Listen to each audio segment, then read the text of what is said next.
Heavyweight boxing fans, what's the deal? Man, exciting night last night, man. Now as you all know, there's no secret, man. You guys know that I was rooting for Deontay Wilder. Tyson Fury went in there last night, man, and proved that he was the best heavyweight, in my opinion, in the world right now. But I would like to see undisputed completed. Because as you guys know, I'm gonna stay consistent, man. Undisputed is the motivation. All right, it wasn't just because it was Wilder that I won undisputed. I've been like I was telling some of you that would listen.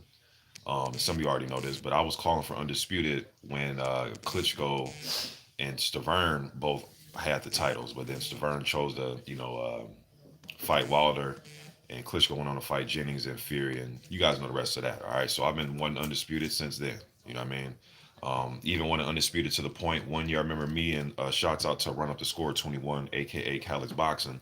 I remember back years ago, man, years and years ago. This is before Fury and Wilder started getting hot. This was years ago. I was talking about me and Calix did a collab.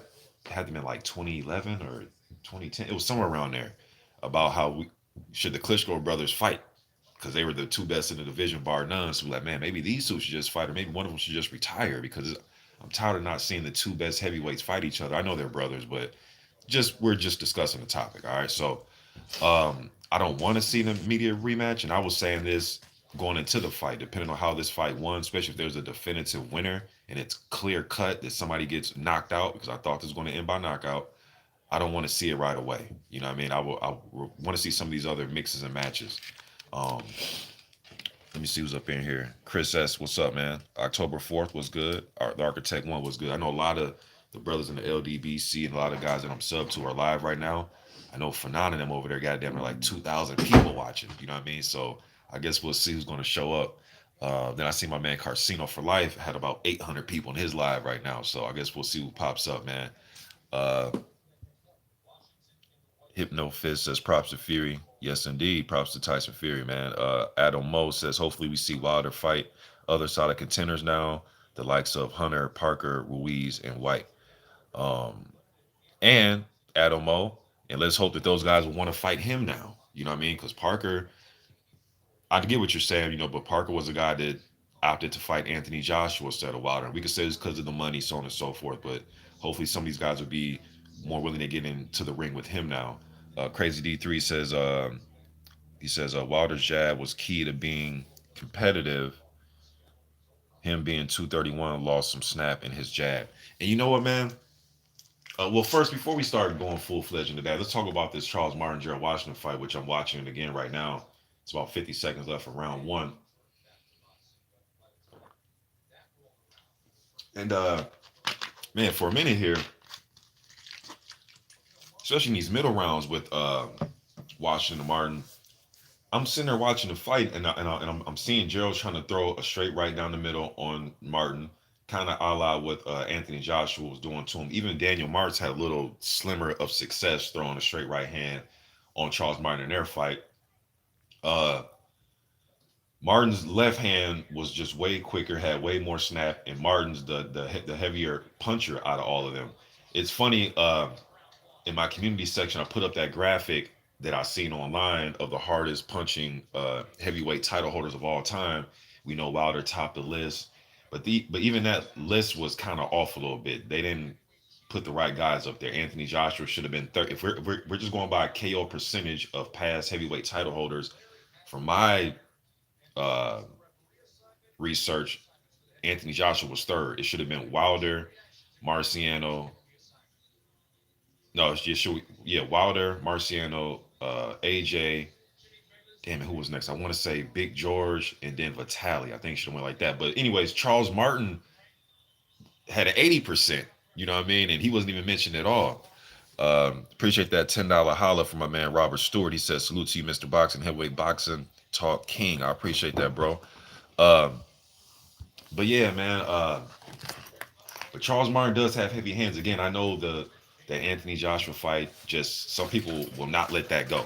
I mean, that thing was years ago, man. And this dude then went on to have some exciting fights against Kaunaki that could have went. Now, I think Kaunaki won it clear 6-4, but had Martin, I know if was a fifth, but had he started a little bit early in that fight, We could have had a possible draw, or maybe Martin could have pulled it out. But that's neither here nor there. Kanaki won the fight, but it was a good fight. Martin showed heart because you know Kanaki, you do not have to go look for him in the ring. He will come to you and bring nothing but pressure. And I thought Martin did well by handling the pressure and fighting back and landing his own good shots on Kanaki and backing him up late. All right, so he's had that. There was a loss, but it was, he showed a lot of heart in that fight, and he had this knockout victory. Then the Gregory Corbin win, things like that, man. But fans are still not letting that AJ fight go. You know what I mean? So, but this was an IBF eliminator, so I would like to see who the IBF will pair Martin up with next in their rankings. All right, you guys can go pull up the rankings, and there's a plethora of fights out there they can make. So I'm curious to see, will he have to fight somebody else that they want to pair in some type of elimination fight, then fight Martin, or will Martin just have to fight just another higher ranked guy, and then they make that some type of final eliminator? I guess we'll see what the IBF chooses to do um, with Charles Martin after his victory with Gerald Washington. And I'm curious to see what Martin will just want to do. Will he try to stay busy until the IBF figure something out? Because we know that Anthony Joshua's fighting Pulev next, and hopefully, as the fans, man, we get to see Undisputed. I'm assuming the fight will be in the UK. I would love to see it here, but two UK guys, I think they're going to take full advantage of that and throw the fight out there in the UK. And it's funny, man. I'm seeing a lot of fans, a lot of UK fans right now. I can't get mad at them, man. They're, basking in the glory right now. And it's, it is what it is, man. If you're a sports fan, this happens all the time, right? When the fucking Packers beat the Vikings, I hate the next Monday morning. You know what I mean? So it is what it is, man. But uh, funny how just a few months make, right? Like a half a year makes. Just in June 2nd, all the titles were over here in America, right? We had all the titles. Fast forward, 6, 7 months later, all the titles are back in the UK. That's called competitiveness, man. That to me is competitive. Um, but as far as this fight with Washington, man, he may be downgraded now, man, to just somebody that they're going to put Fa Ajagba in there with to see if Fa Ajagba can beat him. Maybe I'm thinking with a loss like this, and I said this prior to the fight, man, the loser of this fight may be downgraded to, and there's no disrespect, I'm just being real from watching the history of the sport and seeing when guys lose multiple times, man, they kind of get forgotten about, and promoters and managers start to put these guys in there with is kind of like a litmus test for up and coming guys, like a Fa Jagba and Joe Joyce and a Danny Dubois. You know, Joe Joyce is about 35 years old, but you guys get what I'm saying, man. So Jermaine Franklin maybe fight one of these guys soon, or fight Washington soon. Maybe a Stephen Shaw or something like that. Maybe a Trey Lippy Morrison when he's back healthy and get in the ring and stay in the ring consistently. So I think Washington may fall to that, man. I'm not sure what he's going to do next, but looks like he has a hard time dealing with pressure when it's relentless and big shots. Like it's hard for him to recover when he gets hit with big shots.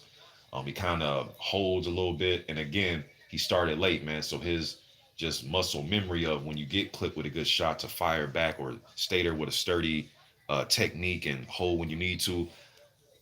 A lot of his stuff is based off of athletic ability. You know what I mean? So I guess we'll see. But with Charles Martin, still heavy hands, he's still southpaw that people don't like to fight. You know what I mean? So regardless what happened with AJ, man, shit, AJ's proof he was just a better fighter that night, and he took care of Charles Martin, man. Shit, you know what I mean? AJ's a hard person to beat. He's not some bum, So, but I want to see more of Charles Martin. Um, they put him in the eliminator. He didn't get to pick and choose who it was, and he won the fight. So props to Charles Martin. He took care of business, and I did slightly favor Charles Martin in that fight. I just know these guys have a lot of history with each other. They've sparred plenty of years and years of rounds with each other, man. So um, I guess Charles Martin knew that Gerald Washington couldn't handle his left hand. So he landed it consistently. But in these middle rounds, though, man, I was waiting for Martin to step on the gas. He looked kind of hesitant to step on the gas, and like once he put like right there, he landed a good left hand. He wouldn't follow through on it, like in these little middle rounds of the fight. Then he finally started to just. I said, man, if he just put a 3-4 punch combination together after he lands a big left hand, he's gonna have Gerald in trouble because Gerald's gonna want to hold and he's gonna go backwards, and that's what happened in the fight. Then he landed a big left hand and got Gerald out of there. So props to Charles Martin, man. Wouldn't mind seeing him fight Ajay Caballel or Andy Ruiz or anybody that's in the IBF's rankings. You know what I mean? Hypnofist says it was work rate, bro. Wilder just does not throw enough. October 4th says never seen an eardrum get popped like that. Massive heart for staying in there. Wilder has always been good dealing with injury and still wanted to win regardless of being hurt. That is true.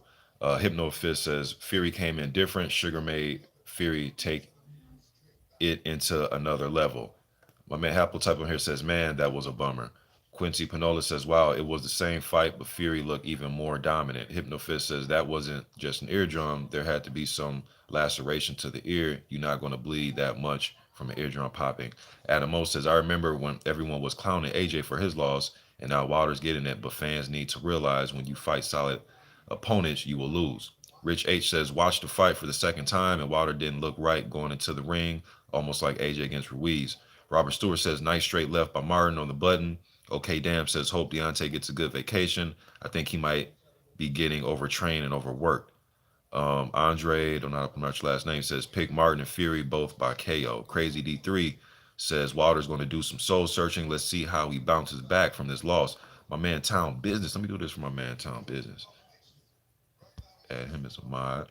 My man Tom Business says Gerald Washington sat around and act like he didn't know what to do when he started getting tagged. He let Charles Martin do whatever he wanted to do to him.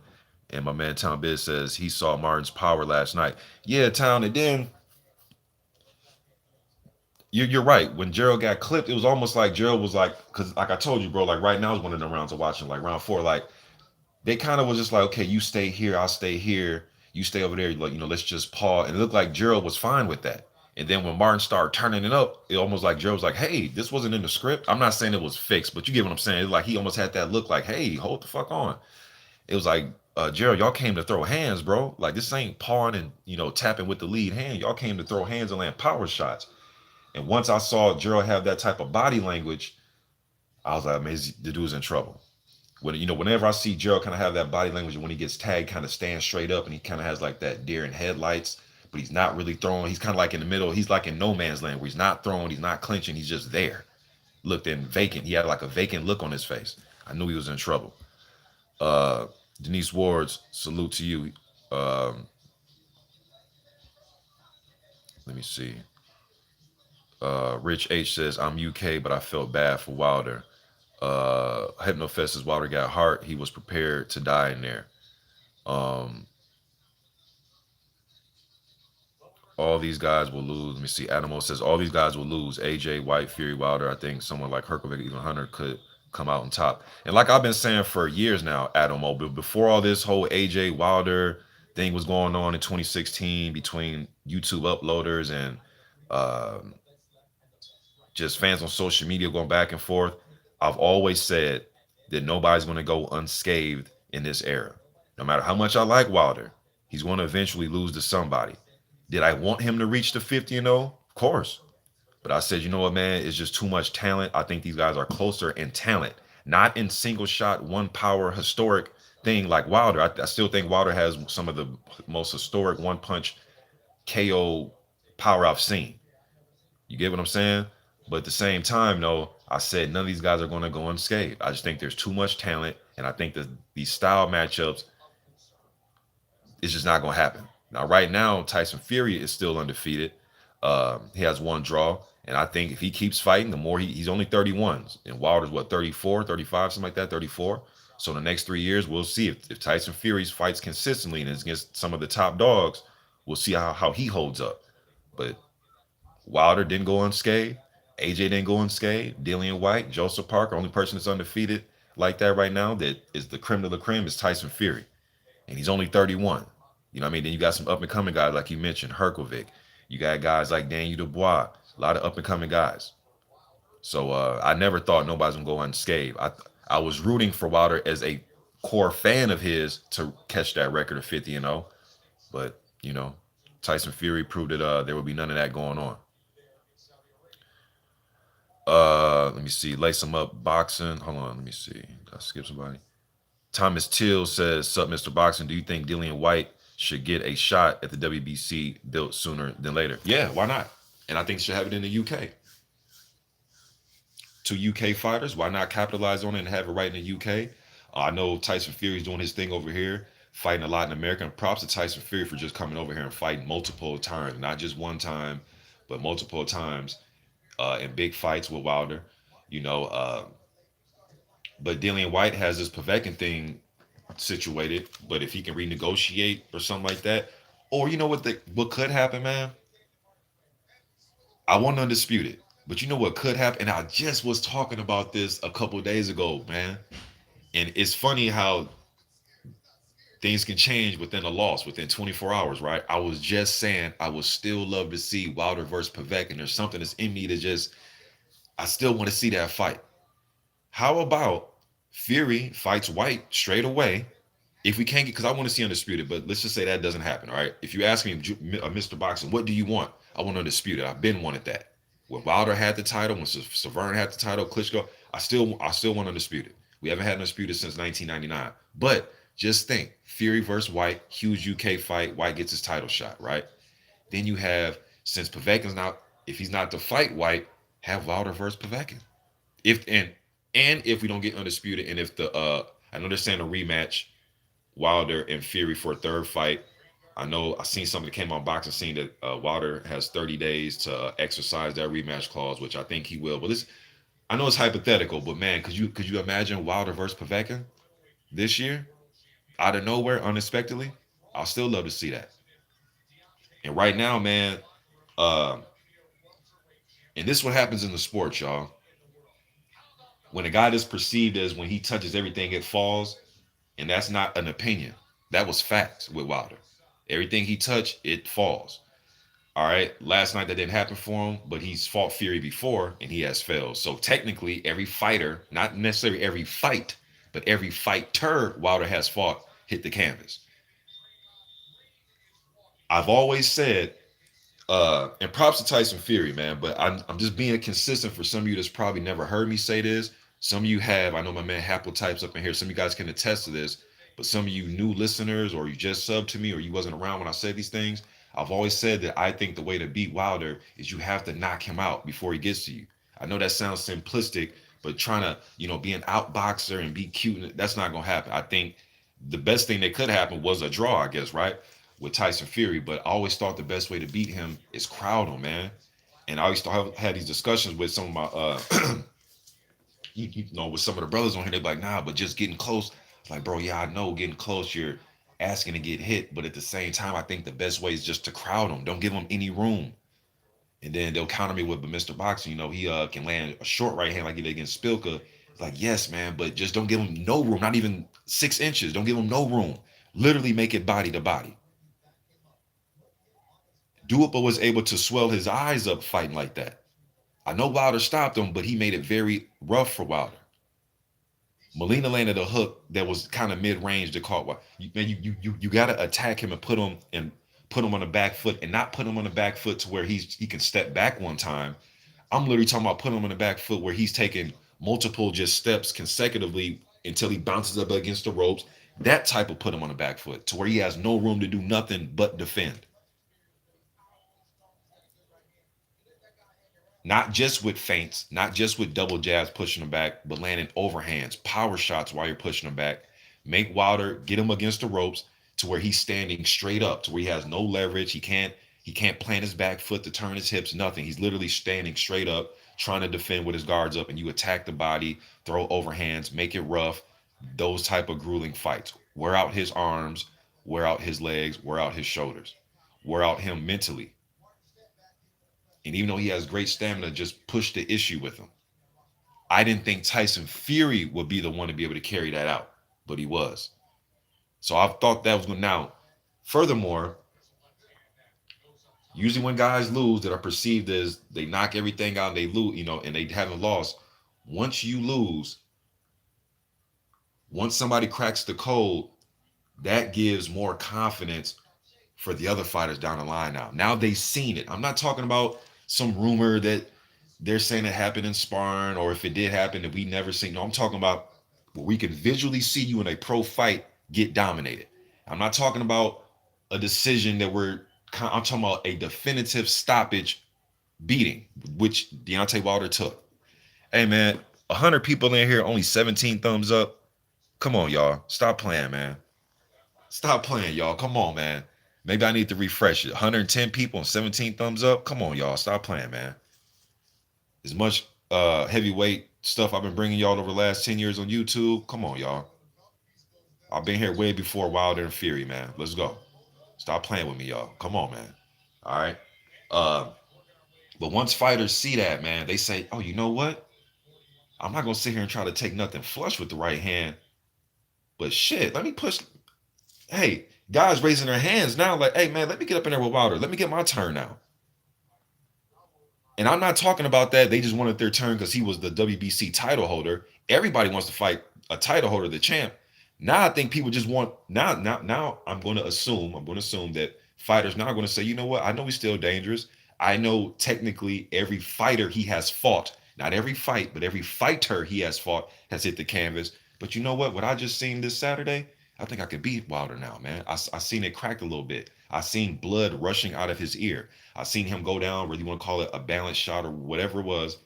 Fury technically knocked him out with a body shot, the second knockdown. I seen him stumbling all over the place. I seen his stamina diminish. And that's something that Wilder was one of his key attributes, in my opinion. People talk about skill and all those type of things, but shit, I thought his stamina and conditioning and heart. You know what? Let me get into a continuity of trading with him up close, shoulder to shoulder. So now a guy like Adam Kanaki may say, damn, let me get in there with him, man. Gerald Miller may say, damn, you know, let me get up in there with him. Povetkin might be looking like, damn, man, is there any way I can get up in there with him now?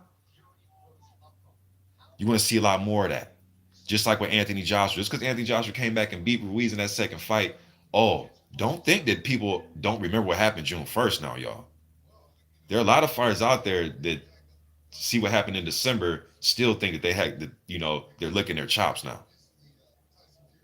That's all it takes for fighters to see from another fighters for you to get beat definitively one time for them to say, you know what, I'm not as curious anymore. Now I know I can beat this man. My chances just skyrocketed. Salute to Deontay Wilder for trying to go out on his shield. He didn't walk away from the referee. He didn't, look at his corner and then answer the ref 7 seconds later. Say, no, I want to fight. He behaved like a fighter when he got knocked down. He behaved like a fighter. When he got up from the knockdown, hitting back of his head, he did get up and say, hey, call me back in the head, but he didn't try to walk away. He didn't try to do anything sneaky to try to get out the fight. He was pissed when his corner, hey man, what do you do that for? When they threw in the towel. I think Breland and those guys, man, seeing that Wilder it doesn't take a big left hand by Charles Martin dropping Washington the sixth. But I think they just look like, man, he's bleeding out of his ear. He looked like he's a damn quicksand right now. Everything Fury was laying in later on in that fight was buzzing Wilder, man. Jabs. When I seen that Fury start to work his lead left hook, I said, oh, this is a wrap. I'm sitting here watching like this is a wrap, man. Wilder can't even get out the way of the lead left hook, and it's a power shot. Now he's getting caught clean with lead power shots. He's having a hard time dealing with the jab. He had a hard time dealing with everything last night. The physicality, the jab, the quick hands, the feints, the body shots. That was domination last night. Tyson Fury proved, in my opinion, that he's the best heavyweight in the world right now, man.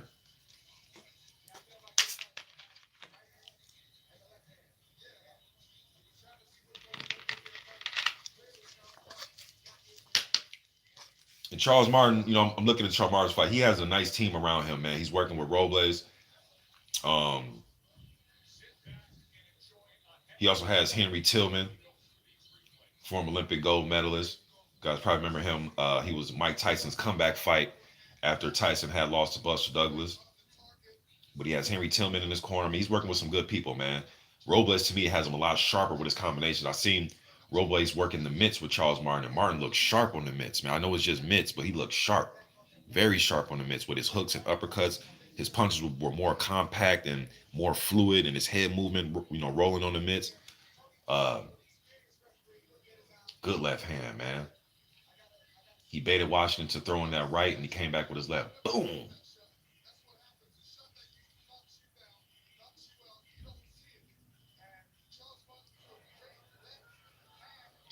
So the next big night of the heavyweight is going to happen in a few weeks. Here you're going to have Konaki versus Helenius.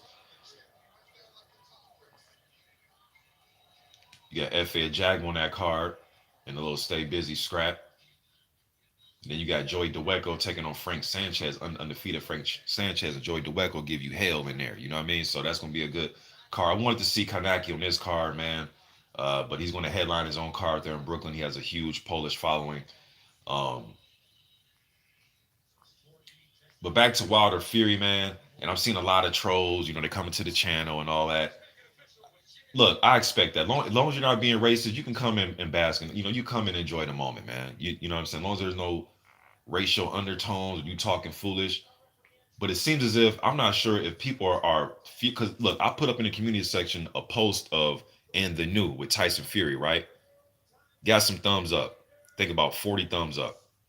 Put up uh, a Deontay Wilder picture and post saying, "Hey champ, you'll be back. Win, lose or draw. It's still bomb squad this way." That type of thing. More people showed up to that, so it makes me believe like, damn, is people actually happy for Fury, or just more happy that Wilder lost? And this whole thing that Wilder's a bum, yeah, you guys are saying that and you're laughing at the moment and you're having your fun, but you're taking away from Tyson Fury's win. You're taking away from his win.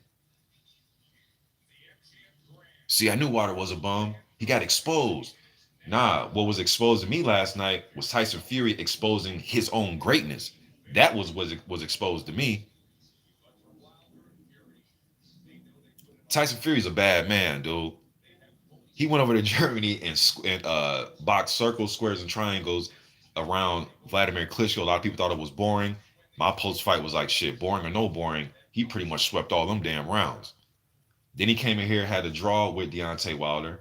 Then he came in here and just dominated Deontay Wilder in his home country. Tyson Fury is a courageous, crazy motherfucker, man. He is courageous and crazy all at the same time. I didn't think he would go in there and try to fight this type of fight. I thought that he will eventually try to fight a up close dog type of fight later, like late rounds in the fight, and then try to get Wilder out of there once he's tired. He came in there straight away and did it, man. That's crazy. And I know that Ali did it. Look, I know a lot of the big power punchers had somebody that stepped to him and took the fight to him. When Ali did it to Liston, and then when Ali did it to Big George, and I get it. I totally get it. But sometimes it doesn't work out your way when you try to do shit like that, like Chris Bird versus Ika Beabuche, you know what I mean? Things of that nature. So it doesn't always work out in your favor. But that is a way because you step to him and make him go on his back foot, and not back foot where he's using one step and keeping you out there. I'm talking about you guys. I just explained earlier what I mean by really putting him on the back foot to where it's immense pressure, to where he's almost in defense mode. He doesn't have room or separation to get no offense off. And Tyson Fury was able to do that. That dude's batshit crazy, man. And that's what makes him great. That's what I was telling you guys, man, when he came into that fight with Wilder the first one. He's not in shape. He shouldn't be taking a fight. I'm sitting here like, you guys, that's not Tyson Fury. He is batshit crazy. That's what makes him who he is. If there's somebody that is crazy enough, it's him. That's what makes him great to me. You know what I mean? That's what makes him great, man. Who else goes in there and puts their hand behind their back? And even though that I was saying we shouldn't score the showboating, which you shouldn't, but who is crazy enough to do that with somebody like a Deontay Wilder? Tyson Fury. He's crazy. He's courageous and crazy enough. You know what I mean? And in defeat, I think Wilder was crazy and courageous enough to try to still keep fighting. He has so much blood coming out of his ear, man. I do believe there had to have been some type of cut, man, because that shit was rushing out of his ear. You guys remember I had a story, one of my bouncers, when I used to bounce about 12 years ago, downtown Minneapolis. I seen a guy get knocked out literally in front of the club I was working at. He literally got knocked out with a right hand, or got hit in the jaw. The dude fell down, head bounced off the fucking concrete, yo. No, he was actually standing on the sidewalk, fell into the street. So not only just falling back head first, he was up another 5 or 6 inches from the street. Head bounced off the concrete. Blood rushed out of his ears. That's literally the only time I've ever that I can think about seeing that. That I right now think about it. I've seen that. You know what I mean? So, uh, I can't believe Fury just went there and just actually did what he said he was going to do. And I give a lot of respect when guys go in there and do exactly what they say that they're going to do. And Deontay Wilder, man, win, lose, or draw, you can say what you want to say. But here in the States, here in America, he gave us a lot of great memorable Saturday nights over the last 5 years, man. When we didn't have anything, when it was just Klitschko, Klitschko, Klitschko, Klitschko, and guys like Seth Mitchell was coming and going, and Chris Arreola, who had multiple shots, came and went. Um, all these hopefuls, Tony Thompson, and I can go on and on. All of these hopefuls that came up short, right? Um, when Wilder got that title, he gave us memes that we're going to still be looking at 10 years from now. Highlight reel first round knockouts that we'll still be talking about. Hold on. Hold on, you guys.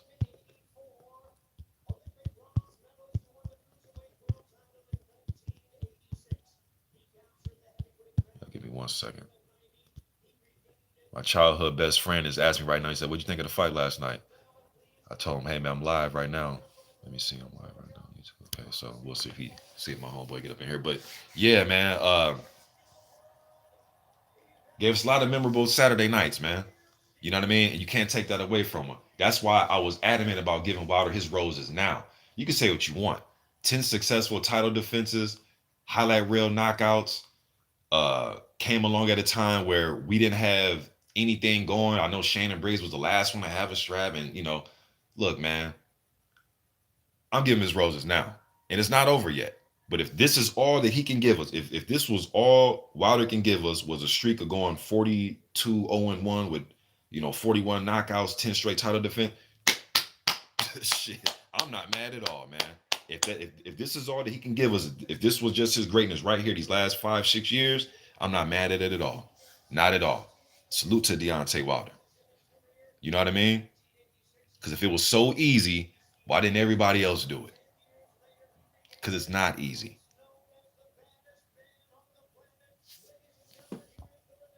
And before I get to y'all's comments, man, let me just say this. And I know a lot of people want to say, but Mr. Box is not about that. It's about the best fighting the best, and whoever wins, blah, blah, blah, blah, blah, blah, blah, blah. This shit's sickening to me. Now, I just went a whole 30 minutes praising and giving props to and acknowledging the great Tyson Fury, because he's a great fighter. But now let me just say this. No excuses. I made that clear. Unlike a lot of you that's coming here trying to, clown me on comments, and some of you was not brave enough to show up on June 1st. The next time I seen you guys again was in December after Joshua won. All right. But even putting that to the side, it's sickening to me as Americans. It just kills us to get behind another American. But Mr. Boxing, that's just national pride, man. Shut up, man. Just shut up. When you go to the UK, they're singing sweet. When I watched Kell Brook versus Errol Spence, I didn't see some fucking half and half type crowd. I know, but Mr. Boxing, that's because Errol Spence didn't have 10,000 people travel with him. Okay, fair enough. Fury did bring some of the crowd. Fury did bring a crowd, and they were loud and boisterous and all that type of thing. Cool. But bro, when I'm seeing like half of the American fighters, half of the American fans that were there all cheering for Tyson Fury with Mr. Boxing, they just like Tyson Fury more. But bro, where's the pride though, man? In the UK, they don't do this shit. I didn't see half saying, "Oh, let's go Errol Spence," jumping up and down when Errol had him hurt. I didn't see that. But guys come over here and we just boo our guys, man. We want to be fair over here, but in other countries. Now I'm not saying come over here and just down the other fighter and say he ain't shit. I'm not saying that, bro. But where's the national pride at though, man? Is that even relevant anymore? Like, you know what I'm saying? I'm seeing guys like, now I understand you be objective with your who you think going to win with your style breakdown. I totally understand that. And I was never counting Tyson Fury out. I thought Wilder would win, but it wasn't like I thought it was gonna be some easy demolition. I understand you break down. You may say, "Hey, man, I think Fury's probably the favorite in this one, man, based on this, that, and the third. But let's go Deontay." You know what I mean? Something like not over here. I just don't get it. And some of these fighters went through that themselves coming up, but now that they're retired, they're doing the total reverse. I don't get that, man. I don't get it. I mean, do we watch the Olympics now? And in certain events, we sitting over here. You fucking lived in, you know what I mean, Iowa your whole life. You didn't live in New Jersey your whole life. You didn't lived in Florida your whole life. Are you gonna be sitting there and you're just, been over here your whole life, your whole family? Are you gonna be sitting here really saying, let's go Puerto Rico, beat us in this, let's go Great Britain, beat us in this 100-meter race? Come on, Spain, beat the USA basketball team. Like, what the fuck, man? Like, this is weird. This is weird, man. This is odd to me. It's like odd. Totally odd to me.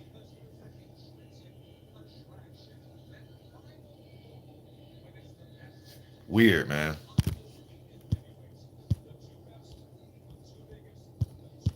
And I know I missed a lot of comments, man.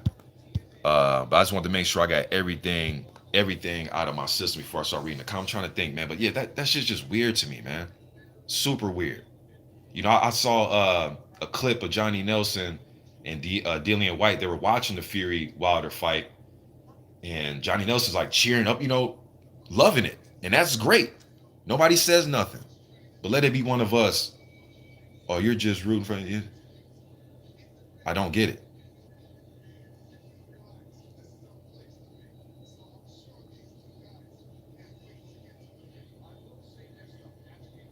You know what I mean? It doesn't make any sense to me at all, man. There's nothing wrong with rooting for your countrymen. There's nothing wrong with rooting for somebody you identify with.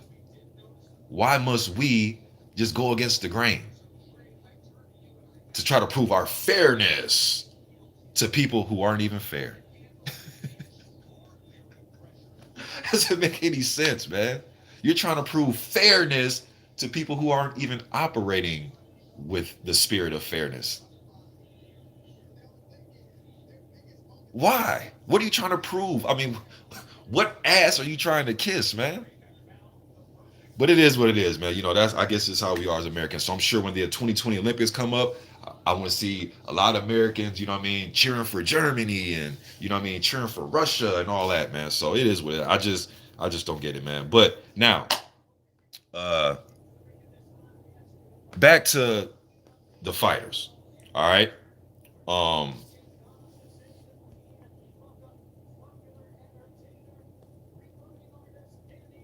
Let me see what y'all see. Y'all going. Y'all leaving a lot of comments, yo.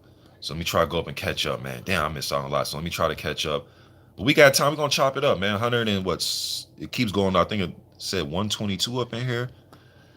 Y'all hit that like button, man, and that's just only, or shit, hit the thumbs down if you want to as well, man. But that's just for people to come and join, man.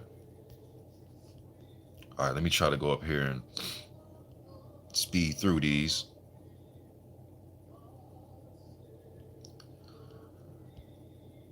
But yeah, man, you guys need to give Tyson Fury his credit, and not just by saying he won, but you're discrediting him when you say Wilder was a bum.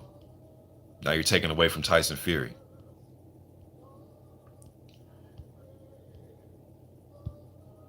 Let me see. Okay, you guys, I see a lot of Mike Tyson stuff. So I see a lot of you guys. Hey, guys, if you guys got something to say to me, just at me, because I think a lot of you guys are going about seeing stuff about Tyson and Larry Holmes.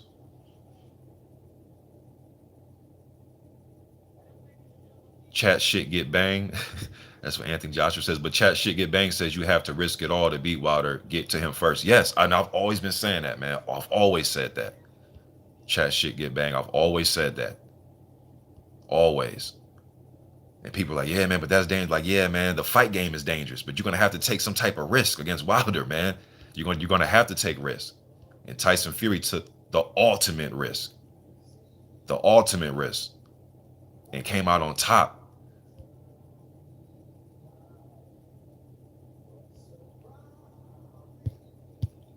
All right, y'all. I think y'all just going back and forth with a lot of this, man.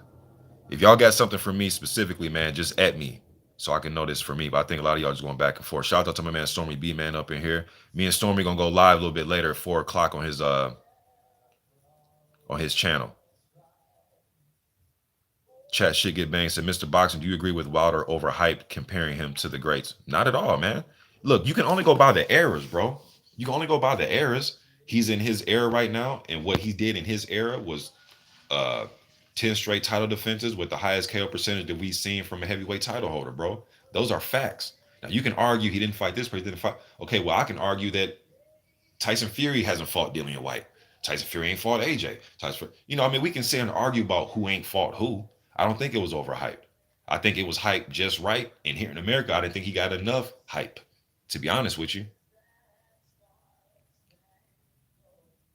So I don't think it was overhyped, man. I think Wilder just is who he is, man. I see people saying that. Even my dad texted me and was saying, my dad texted me, said he thinks Wilder needs to probably change trainers and learn some boxing. Nah, man. Look, his awkwardness, his heart, obviously his power, his courage, his confidence, his length got him to where he is right now, Deontay Wilder. It wasn't uh basic fundamental skill set that got him this far. It wasn't. And I'm not sure that can even help him. I think that would make him change him to the point where uh, he might be a worse fighter. And I know that sounds backwards, but I just think some fighters are just wired backwards, you guys. We can't make everybody textbook. It's just not who they are. That's like saying, you know what, Joe Frazier, man, I know you got destroyed against George Foreman, man, but maybe you need to fight off the back foot now, man. Yeah, we think you probably need to fight off the back foot and pop jabs. No, it's not him, man. He's going to win, lose, or draw with what brought him to the party, man. But Mr. Boxing, there's a lot of fighters that went back to the drawing board and changed things up. Just look at the recent thing with Anthony Joshua. But fellas, just being honest, man. I know that AJ went in there and outboxed Andrew Ruiz. But do you really think that that's just now the Anthony Joshua we're going to see from now on out? And do you think that Anthony Joshua we just saw can carry him for another 5, 6, 7 years of, dominating? I personally don't think so. Because there's a lot of things that Andy didn't do in that fight. Credit to AJ, but there's a lot of things he didn't throw enough. He was waiting for the perfect opportunity to throw. When he was inside on Anthony Joshua, you've seen a couple times in there, Anthony looked kind of on the inside, but Andy would just throw one little loop and overhand and then stop. One body shot, then stop.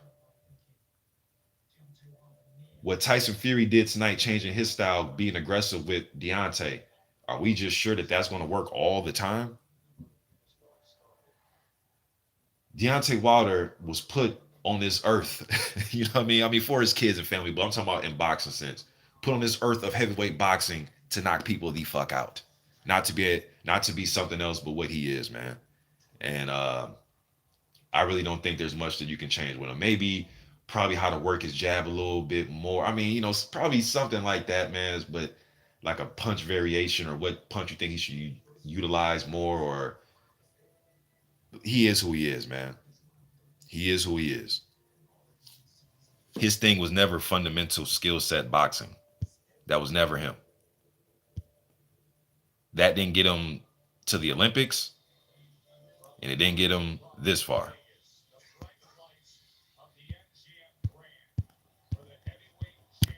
So, all right, okay, I'm seeing some. You guys are asking me questions now.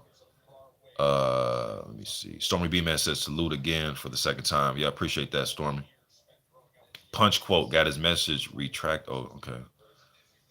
Oh, I know Punch Quote got a lot to say. Let me go ahead and get to Punch Quote, man, because he been talking about Wilder losing for years now. But hold on, before I get to him, let me see.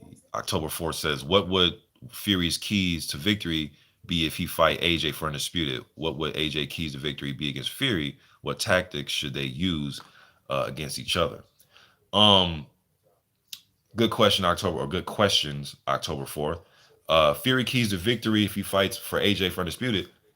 Feel AJ out to see what AJ that you're going to be in there with first. To be honest, if it's going to be that come forward, high guard, kind of, uh, go side to side a little bit, wants to throw the jab and get close and throw combinations, AJ, then Fury should just move, frustrate him, pop jab, step in with hard 1-2s, hold, do everything that he's great at.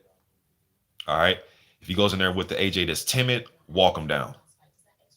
Walk him down. Now, AJ's power is a little bit different than Deontay's, right? And I've always said this. If Wilder and Deontay, or I'm sorry, if Wilder and AJ ever fought, it was to my opinion, who can hit who first. And I just thought the way that and how quickly Wilder's right hands gets to point A to point B, I always thought that it would be him. And based on AJ, at least going into the Ruiz fight, didn't move his head enough for my liking, right?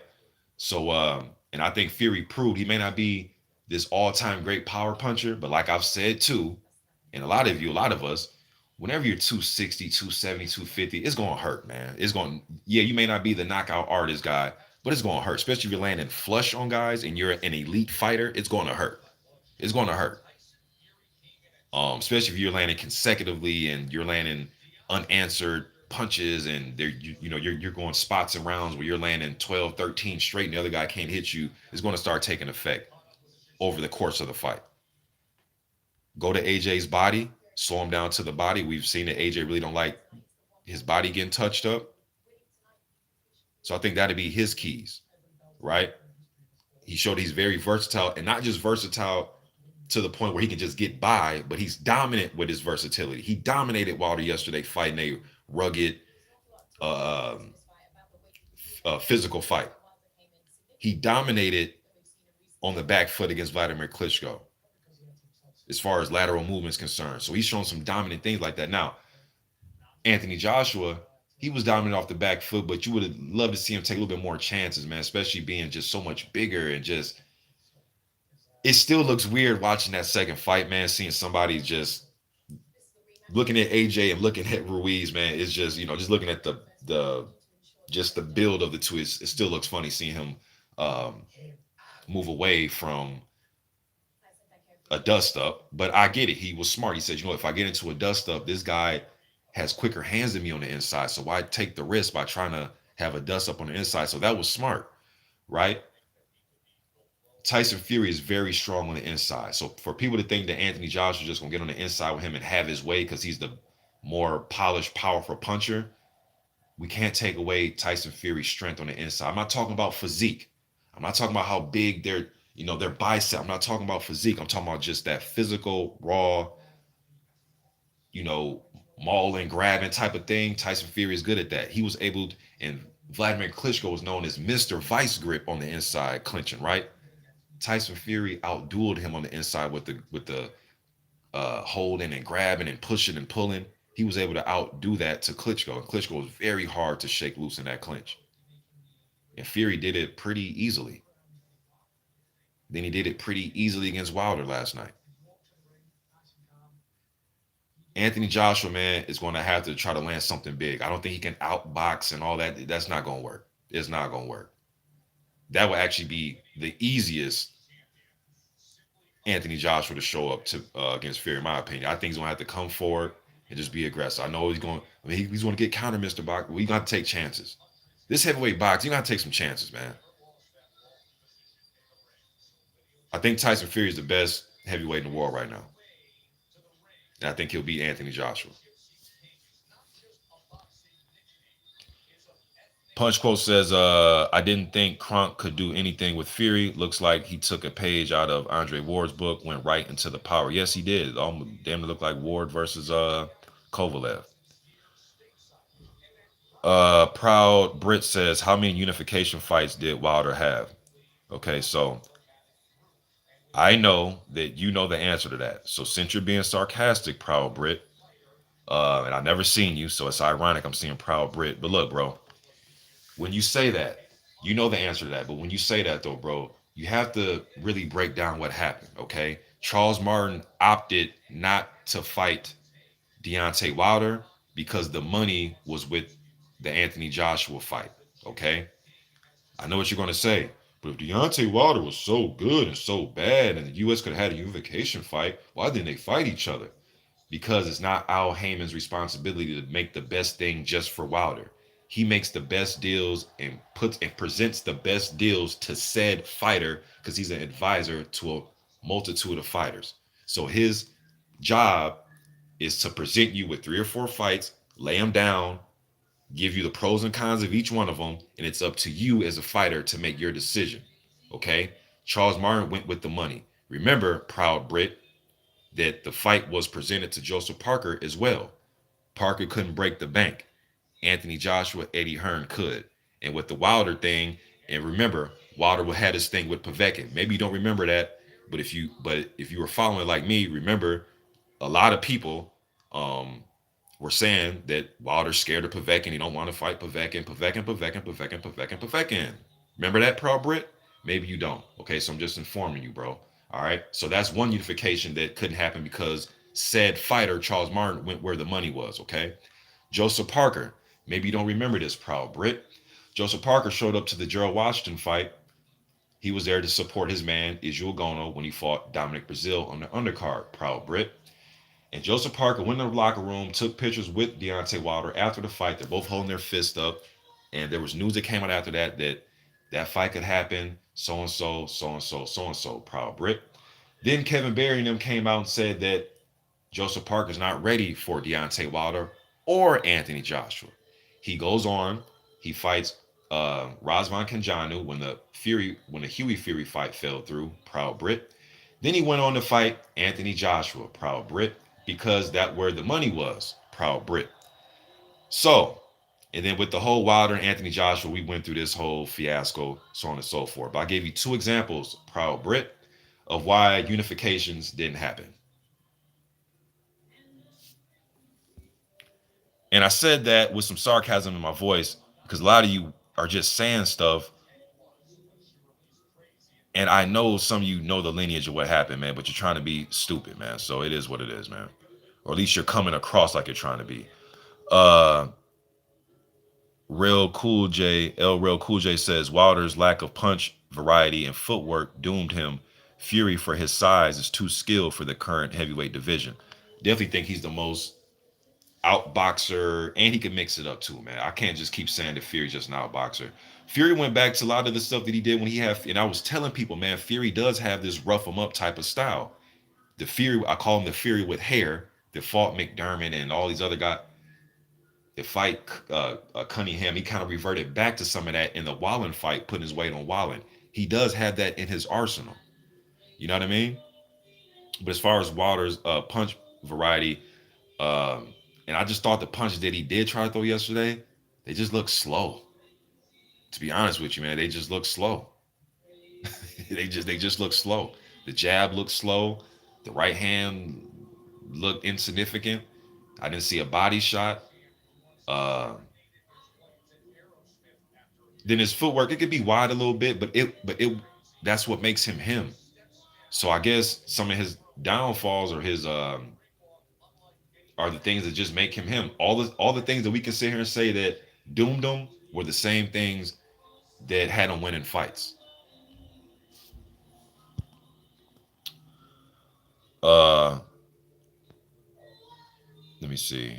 Rockstar 1996 says, "Who's your favorite prospect contender you think will be joining Tyson Joshua, uh, Tyson Joshua Fury as elite?" What do you mean?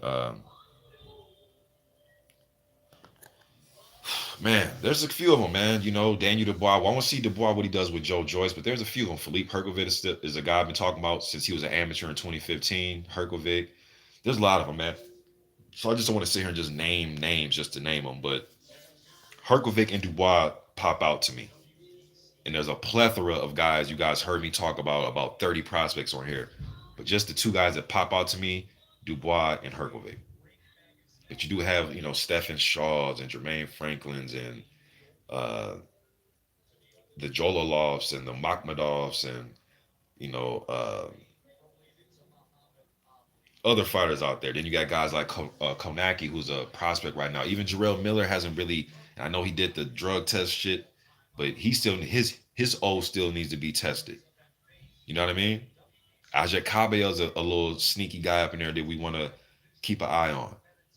People forget that Chisora sandwiched between his two fights with Dillian White lost to Ajay Cabello. And Ajay Cabello is the undefeated German, young, only about 25, 26 prospect or contender really now. You know what I mean? So there's a few guys out there, man.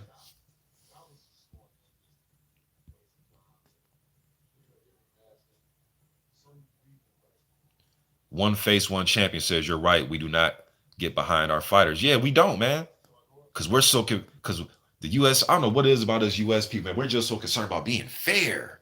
What the fuck we concerned about being fair? Now look, when they get in the ring, yes, we want fair judging. Yes, we want fair refereeing. I want that across the board. I'm just talking about solely the support of our fighters, not judging and refing, just support. We're concerned about being fair. As if Floyd Mayweather would have fought Pacquiao in the Philippines, you think Filipino people would have been sitting there like, nope, nope, guys, let's be fair now. Let's half of us should cheer for Floyd, guys. Man, come on, man. Doesn't make any sense. I mean, I seen people just jumping up, and maybe they had some bets on the line or something. And let me this right here too, man. This may ruffle some feathers, but I've been in here for 11 years, man. You know, I don't hold my tongue for none of this shit, man. All right. Fury or Wilder came to the ring. I heard this song. I don't know this guy's name, man, but pretty much saying he's proud to be black, proud to be African American. There's nothing wrong with that, man. There's no, if you're proud to be Puerto Rican, there ain't nothing wrong. Tito Trinidad loved to be Puerto Rican. Did you forget watching Tito Trinidad walk to the ring? Man, I thought I was watching the damn what's that thing called they have in New York? The Puerto Rican Day Parade. Man, Tito used to be fired up coming to the ring, supporting the Puerto Ricans, supporting what they call them, the Boricuas, whatever. Man, he was happy. Julio Cesar Chavez. What's wrong with Deontay Wilder being proud to be a black man? When that happens, oh well, we're just one human race. That's man, but guys, come on, man. We can't be this soft in this new era, man. Black excellence. There's nothing wrong with him saying that, man. There's nothing wrong with Wilder coming out there and wanting to fight for his people, man. There's nothing wrong with that. Deontay Wilder, unapologetic, proud. That's what I like about Deontay. Came from nothing, nothing. The Alabama dirt, nothing, nothing. That red dirt. That's why I got behind Deontay Wilder. Fought for his daughter. That's why I'm Bomb Squad. That's why win, lose, or draw, I'm a Deontay Wilder fan. Win, lose, or draw, I was a Larry Holmes fan. Even when Larry Holmes got the gut and had the high top Patrick Ewing fade, box haircut, I was still a Larry Holmes fan. Even when my favorite rapper at the time, Tupac, had a line in one of his songs that upset me so bad. When he said, what did Pac say? He said, you motherfuckers like Larry Holmes, flabby and sick. Trying to play hate on my shit, can eat a fat dick. I was mad at Tupac for saying that because Larry Holmes was my dude. I don't care that Larry Holmes was flabby. I still roll with the Eastern Assassin. Deontay Wilder brought me a lot of, I was just into the heavyweights regardless on here, but really made me go travel. I said once boxing deliver me a heavyweight fight that'll make me go travel, I will go to it. Because people are asking me, man, hey, why don't you go to the big fights, Mr. Box? You could get interviews, blah, blah, blah. I said, man, the heavyweight division got to bring me something to make me want to travel. There was one fight. Now, before I say that, there were a couple fights. One of them was just too far. I wasn't going to travel that far. It was when people kind of forget about this fight because of what happened in the fight itself that kind of turned people off from it. People forget the buildup to Hay versus Vladimir. Guys, remember that? A lot of people thought Hay was going to beat Vladimir. I know in hindsight, it's easy to say, oh, he did. But the buildup, people forget. Fans sometimes forget buildups of fights. They always just look at what happened in the outcome because that's most important. But sometimes we forget the buildups. And a lot of people thought that Hay was going to beat Vladimir. I wanted to go to that one, but that was shit way across somewhere. You know what I mean? Then the next one was the Vladimir Klitschko versus Anthony Joshua rematch. When they were saying that it possibility could be in Vegas, the rematch never happened anyways. But when they had Vegas as a possibility, I was going to go to that. Wilder Stavern. I grown to like Deontay Wilder. I thought Stavern was going to beat Wilder going into the first. But you guys listen. You guys know that I thought Stavern was going to beat Wilder in the first fight. So I thought he was going to put pressure. Pretty much what happened last night is what I thought Stavern was going to be able to do with the pressure. I said, look, man, when they give me something that I'm always excited about Saturday night heavyweight fights, but something that really wants to make me travel, I'm going to it. And it was that first Wilder and Fury. You know what I mean? But Deontay Wilder gave me a lot of good, exciting things to watch on Saturday, man. These ring walks with these costumes. Hey, Tyson Fury did his thing yesterday too, man. I know Floyd done that too with the getting carried out. I think Floyd did it twice. I know he did it against Baldomir when he came out with the pink what the fuck do you have on? Y'all know what I'm talking about. Then I think he did it against Gotti. Came out to another one, bites the dust, sitting on the throne with Gotti. Did he do it with Gotti and Baldomir? But anyways, Fury did it last night. Good showman, good sports, you know. And then Wilder came through. You know what I mean? With his entrance, man, great. We've been saying what we want in the heavyweight division. A lot of you are upset with Klitschko's, and you're upset with the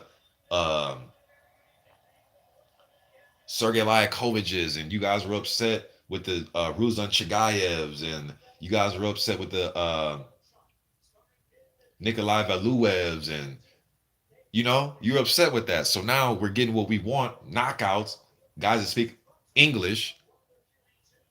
Some people still ain't satisfied. Bro, this is what you guys been wanting. You know what I mean? Did I get a super chat? Let me see, man. I think I let me find that super. Let me see who's up in the super chat. Let me go ahead and show him some acknowledgement, man, to my man, the African sci-fi scholar says, salute, bro. They said Wilder made it about race, discussed in comments because he's proud to be black. Yeah, man. I never heard nobody say Tito Trinidad's making it about race. Bullshit. See, that's what we're not going to do. Bullshit. I never heard nobody say Julio Cesar Chavez. I mean, he's coming with them sombreros and, you know, all these Mexican. Man, he's just making it about race.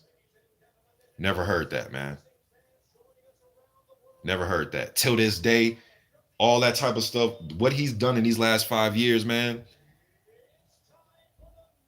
excellence, in my opinion.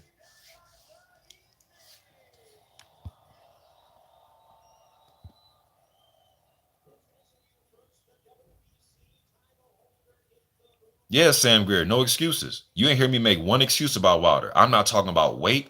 I'm not talking about he ate a bad ham sandwich. I'm not talking about his cup didn't fit him right. I'm not talking about he heard a boo bird in the third row of the crowd and it threw him off. I'm not talking about he got dropped in sparring. I'm not talking about his gum shield was cutting into his back tooth. I'm not talking about none of that shit. You haven't heard me make one excuse, bro. That's one thing I don't do. That's why I was kind of scratching my head June 1st when Ruiz beat AJ. Unlike them dudes, I don't make excuses, man. You lose, you lose.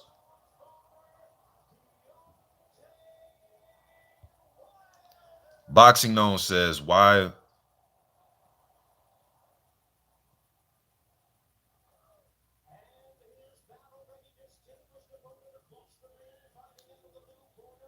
Okay, let me make sure I'm reading this right. Boxing Known says, why? Okay.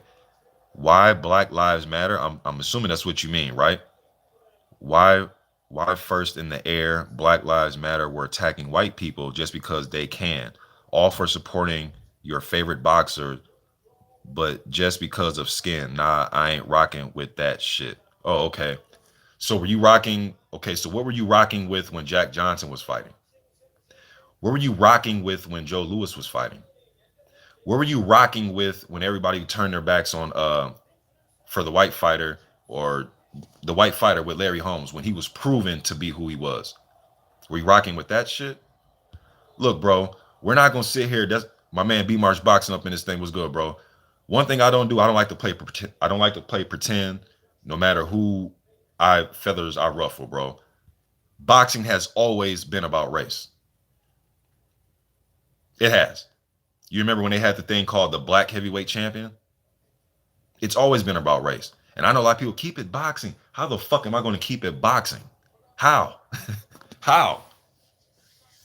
I try to keep it boxing, but there are racial undertones, man. That's just what it is, bro. This whole trying to make it seem like that's not what it is, and no, it's really not that. They just don't like his style. Like, no, man, no. And I don't recall. I don't know who you were communicating with, bro, but I don't recall anybody attacking white fans.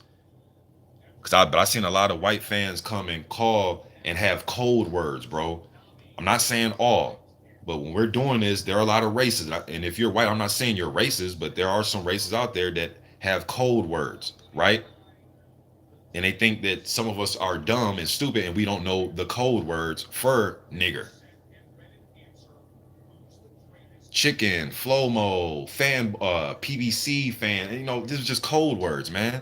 You got to read between the lines with some of this shit. There's nothing wrong with being proud of your race. There's nothing wrong with that. Nothing. I keep going back to Tito because he's the first one that pop. Bro, watching Tito walk to the ring, you really thought you were in Puerto Rico. I don't remember one time Jim Lampley saying, man, Tito's just, he's representing Puerto Rico a little bit too much for me, man. I'm feeling uncomfortable out here announcing this fight, George. I never heard that.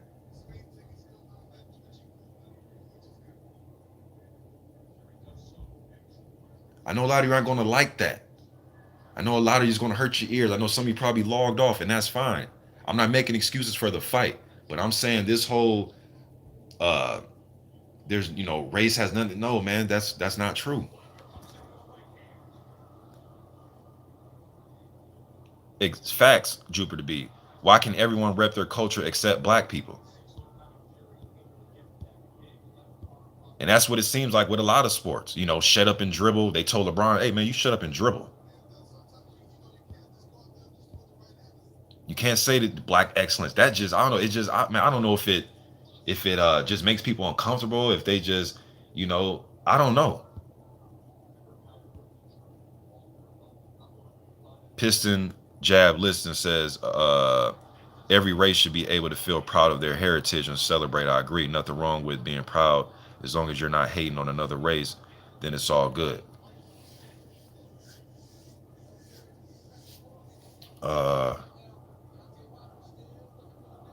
Yes, Eric Rice. You say you're a Wilder fan. It hurts, but congrats to Fury. Also, Martin looked good as well. Yeah, this one hurts, man, because I wanted Wilder to win, but I'm not gonna take away from Tyson Fury. That's one thing I'm not gonna do. You know what I mean? 03 Hundun says only a racist sees race. Okay, man. If that's your opinion, bro, I'm not here to change your mind. If you believe only a racist sees race, cool. I'm not telling my kids that shit, but hey, man, me and you probably come from two different ways of life, growing up and seeing different things and things like that, man. So I don't know where you're from, bro. So maybe where you live and maybe the way you were brought up and raised, maybe you really do see that from where you're at. But nah, not over here. Nah. Chat shit get banged says race and nationality. I rooted for Lewis against my favorite ever fighter, Mike Tyson, when they fought. Yeah, bro. And even when Lewis came over here, and I was gonna use this picture as my avatar, but I never did. But my dad had a picture with Lewis in like '93. A lot of American fans over here used to like Lewis. HBO, had their doubts about Lewis. But like I tell people, because a lot of people like to go off what HBO used to say about Lewis and what the papers used to say about Lewis. And I'm like, bro, do y'all think that Lewis was exempt from hate from HBO? Go listen to Larry Mercer talk about Roy Jones, Larry Holmes, other great Floyd Mayweather, other great fighters. He's a shit on them all. So Lewis wasn't exempt. But when Lewis got ready to tangle with Holyfield and Tyson and guys like that, of course we was rooting for the home fighters. But we also know that Lennox Lewis was that deal too, though. And Lewis came over here, kind of like what Fury is doing, and made himself known over here. Start wearing the FUBU trunks. That right there was in correlation with the hip hop culture and things like that. Putting them FUBUs on, the FUBU trunks, that correlated to the streets over here, man. And we started to like Lennox more. And to tell you the truth, I just looked at Lennox like a Rasta. To be honest with you, I know he said from Great Britain to UK, but Lennox, man, sometimes if he was a bad boy, you know what I mean. You ain't know if he was just straight Great Britain. You know if he's from Canada, you know what I mean. But he came and just ingratiated himself with our culture over here, man.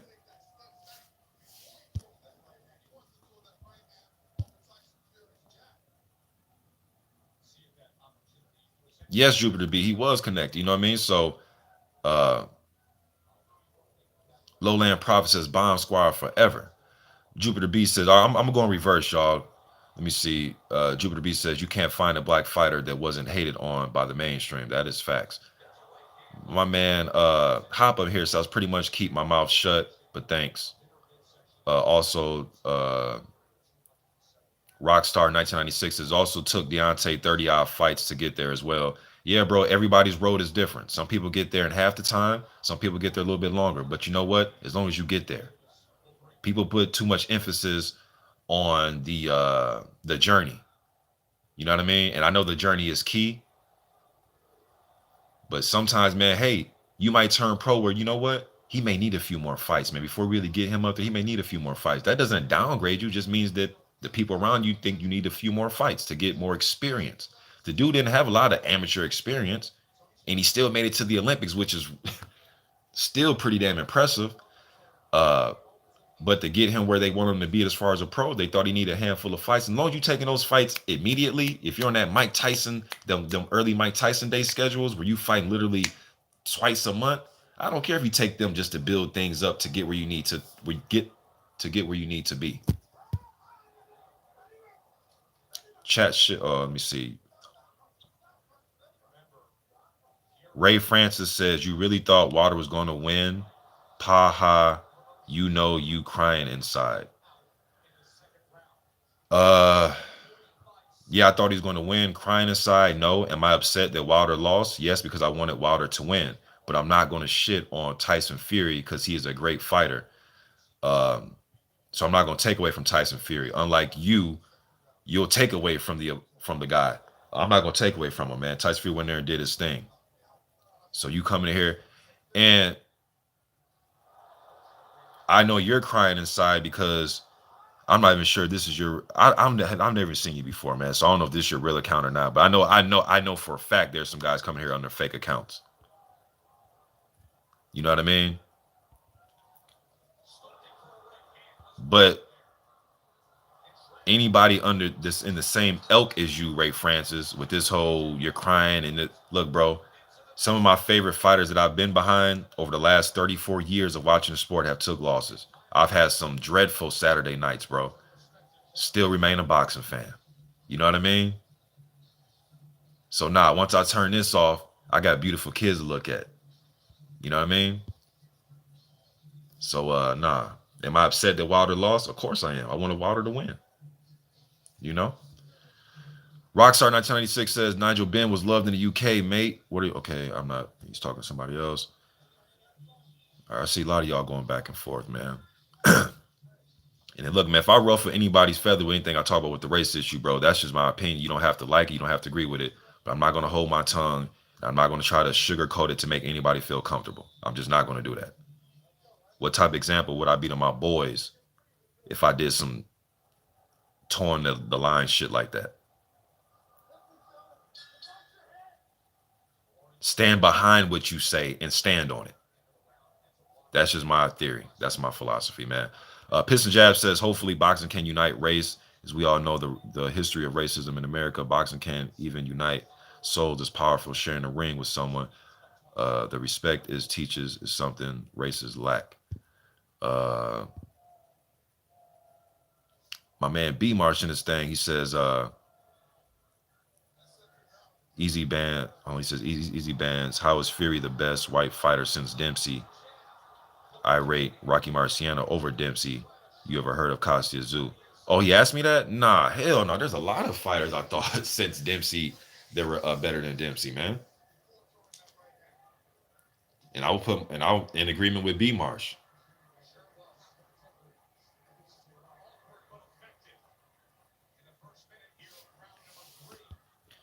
Boxing On says, I ain't saying racism doesn't exist. I'm sure it does. I'm white, grew up in the Caribbean. 1 out of 3 white kids in a school.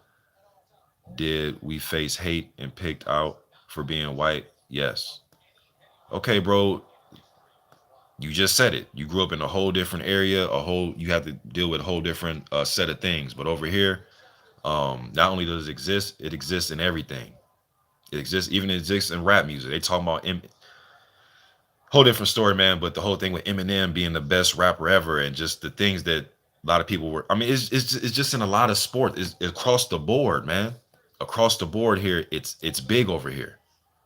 I know you think it shouldn't be, but it is though, bro. I don't think a lot of those countries should be bombing each other and going to war and having these political things go on in government. But I can think what I want to think, but that shit does happen in those other countries.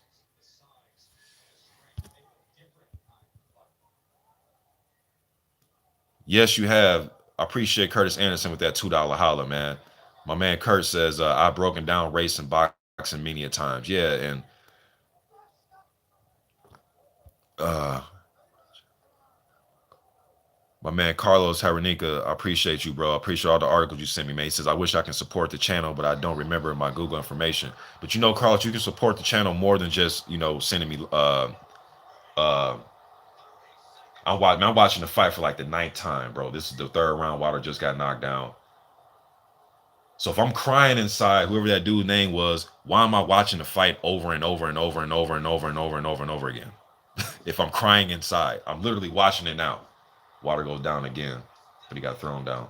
Um, Damn, what was I going to say? Yeah, there's more ways to support the channel than just sending me uh, super chats, bro. Support it by just viewing it and pressing that like button so it can get out to more people. You know what I mean? So that's showing your support as well, man.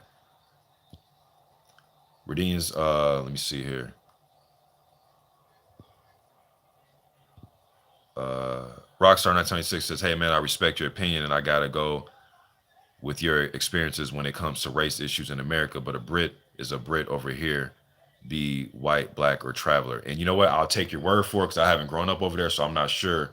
I'm not privy to the everyday activities over there, man. So I would have no idea. Um, yeah. Jupiter B says people just need to say they hate Wilder and be done. Wilder fans have given Fury nothing but his praise. Jupiter B says if you're black, you have to be 10 times better for the same accolades. Okay, damn, says Jupiter B. I highly agree with you. And I agree with a lot of what Jupiter B is saying, man. Uh, Rockstar 996 says, Mr. Boxing, do you think it's wrong white Americans would sooner back a Irishman than their own black American? That is just bad. Yeah, it's super sad, man. It again, and this is why I was so vehemently being behind Wilder with everything else that made me grown to be behind Wilder.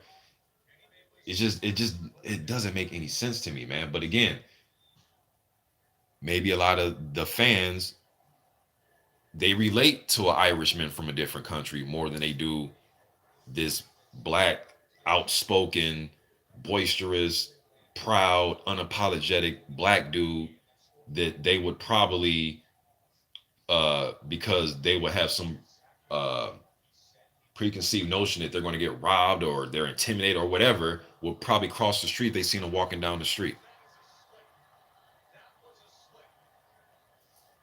But you know what? If that's their life experiences, if that's how they choose to get down, hey man, that's on them. I'm still going to support Deontay Wilder.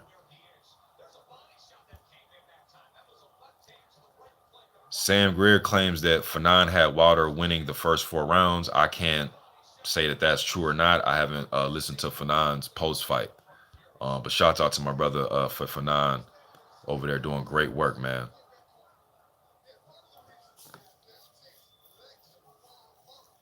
Um, my man B Mar said he wished Curtis Anderson had a channel. You got hella knowledge about boxing, especially old school, and that's my forte. Yeah, B March, you got some knowledge too as well, man. My man, Kurt is very knowledgeable. And that's an understatement. Um, Kamal All says, "Don't waste your time on these trolls, bro. They're low lives who come out of the sewer." Yeah, yeah, I know, bro.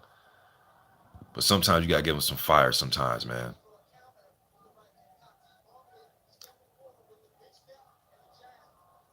Callie Sourland, okay.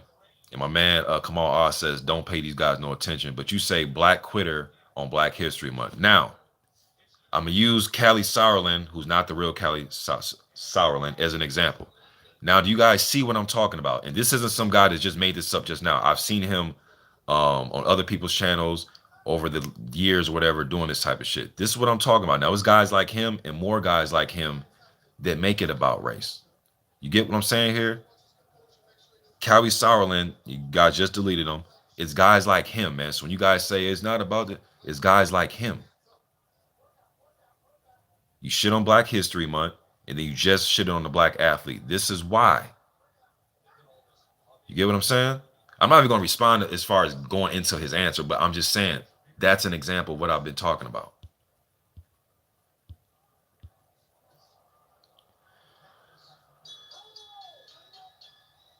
Warren Williams says, "Oh boy, Wilder got smashed. He should have took that 120 million." Well, Warren, I'm not sure what's in. First of all, it wasn't 120 million, bro. I forgot the guy name at the zone. He came out and said it was $100 million deal, but that's neither here nor there. I'm not sure what's in Deontay Wilder's bank account right now. I'm not sure if he's went to amassed 100 million with sponsors and what he got from the fight and whatever he's then negotiated. I'm not sure. I never was about being in these dudes' pockets like that. That never was my forte. I would speak on topics of money when people would ask me. They just keep asking me and asking me and asking me and asking me. But I'm a big believer in betting on yourself in life, and you have to roll with however it lays out. That's my opinion, and it's going to stay that way even after. See, I'm not going to because Wilder lost. Now I'm saying, oh, yeah, he should have. No, bet on yourself. A lot of these guys have bet on themselves.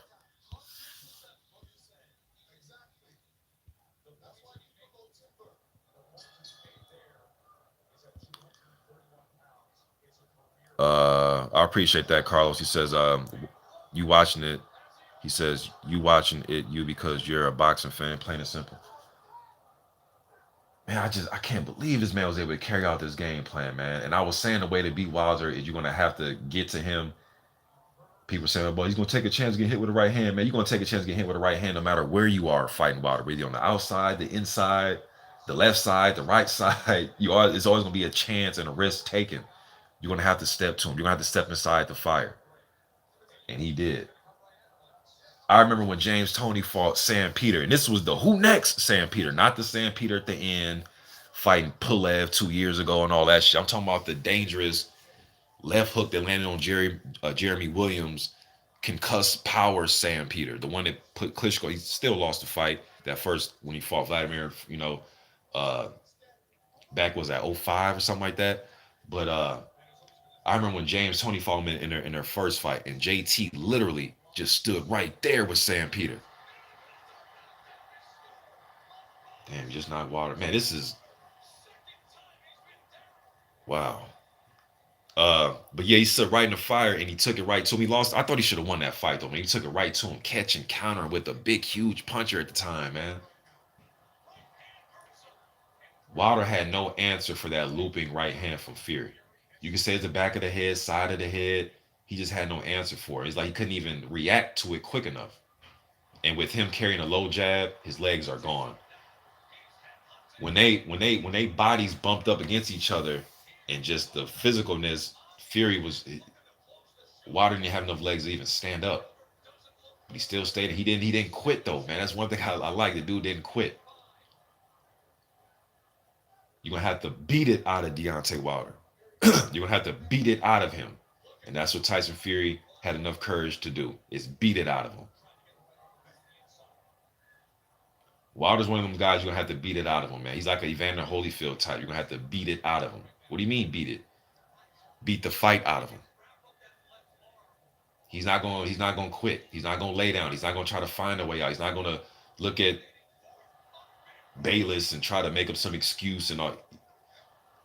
And Tyson Fury sure as hell beat it out of him, man. That was a good uppercut by Fury, knocked Rock Wilder's head back. This 1 point shit was ridiculous. Bayless, nah, it wasn't on 1 point, man. I know it's just a physical fight, man. I don't think that warranted a point being taken. What's good, D Style? D Style up in the building. I'm gonna be on D Style's aftermath show tomorrow night, man, 8 p.m. Central Time. Y'all check that out. And I'm gonna be on Stormy B Man's channel later on today at 4 p.m. Central Time.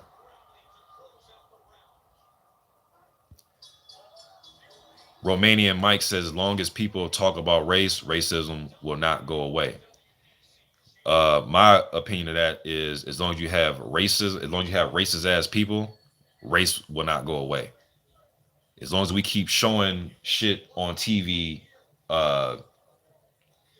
and growing up, these school systems not giving us the proper stories of history, in quotes, history, and we continue to find out more what happened and what didn't happen and what was a fucking lie and what wasn't a lie and all this corruption and uh, things of that nature is never going to go away. You can't just pretend something's not there, bro. I'm not, see, and that's just me though. I can't just sit here and play pretend.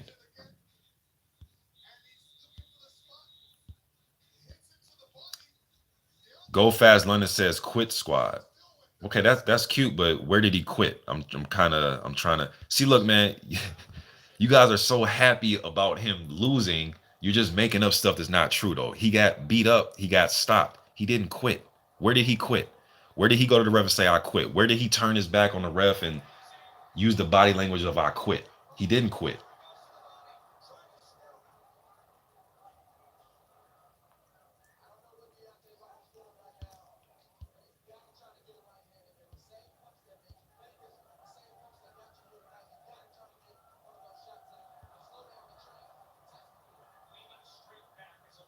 Exactly, easy bands. As long as racist shit keeps on happening, I mean, what do you mean? What, turn a blind eye? Just shut up? Should we shut up and dribble? Come on, man. Like, guys, man, we are too grown. I don't know how old some of you are, man, but we're too grown to act like to just play pretend, man. We're too grown for that.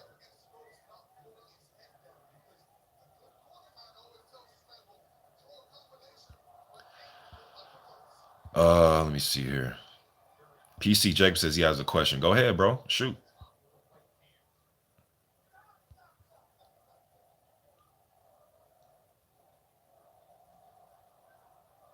Romanian Mike says, I don't understand how and who brought race into this. Romanian Mike, race was brought into this the beginning of boxing, bro. When they had a black heavyweight champion divided from the heavyweight champion. It's always okay, man.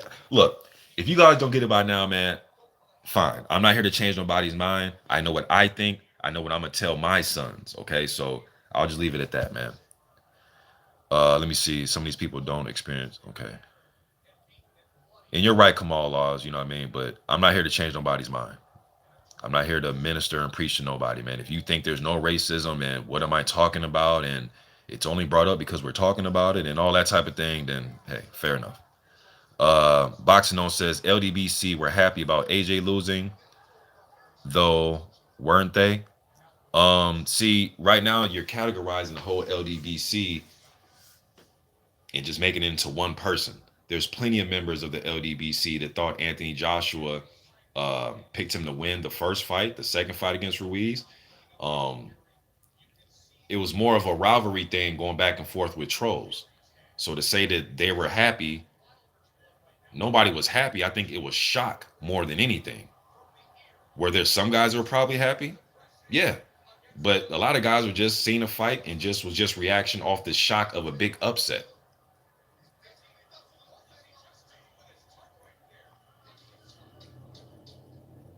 So instead of just saying the LDBC, how about you say this uploader or that uploader? You know what I mean? And then go to that uploader's page and have a get into a continuity of a conversation with them about what they thought about Joshua and whatever it is.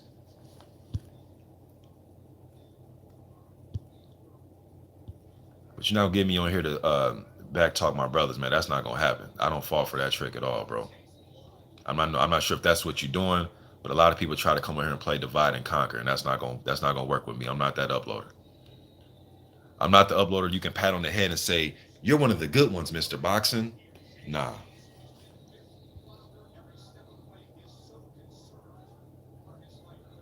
Yes, Rich H. He did not quit. He wanted to continue. And people, so I guess this may be some type of narrative now. Now that I'm 6, I've seen it a couple times here and a few times in other comment sections that he quit. It's like we're putting too much sauce on it, man. Like the dude didn't quit. He got beat. He got dominated. Why can that just be good enough? Like why we got to add in that he quit? There was no quitting. He didn't walk away. He didn't. His body language was that not of a quitter, verbally or body language wise.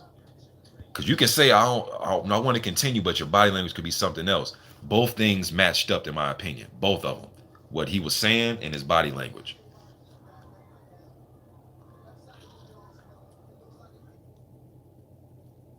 Yes, he did, as Clayton. He took a hell of a beating, man. He did. He did. I can't talk around that. Piston Jab Listen says that's a dope name too. Piston Jab Listen, because we know some listen had a piston type jab. But he says Wilder didn't quit. Quite the opposite. He's one of those extremely tough fighters, actually. Nonsense talk. I totally agree. Curtis Anderson says, I'm LDBC, I'm fair. But you know what, Kurt? No matter how fair you be, bro, they're gonna still find something to make you unfair. You know what I mean? So but I know you are though, bro. I know you break the fights down and get to it. But Sam Greer says, truth is the fight wasn't even remotely close. No, it wasn't. It wasn't at all. Boxing On says that is why you are getting people come in here though. I'm not sure what you're saying, bro. I'm not sure what you're saying, but I get people to come in here because of just the work I do on the heavyweight division that I've been doing over the last 10 years here on YouTube. That's usually why people come to my channel. But I'm not sure what you're even responding to, so I can't really say. Let me see here. Europeans are racist. To this guy, I think we don't see soccer games. Easy Band says Europeans are racist. To this guy, I think we don't see those soccer games. They call black players monkeys, etc. See, I'm not really into soccer, or they call it football over there. I'm not really into that, so I can't really.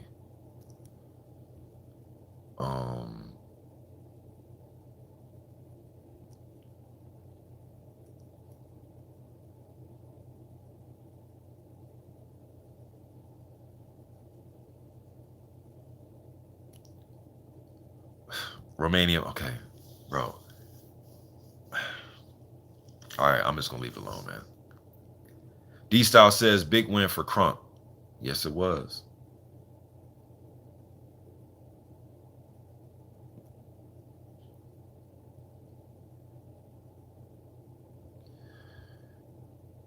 Let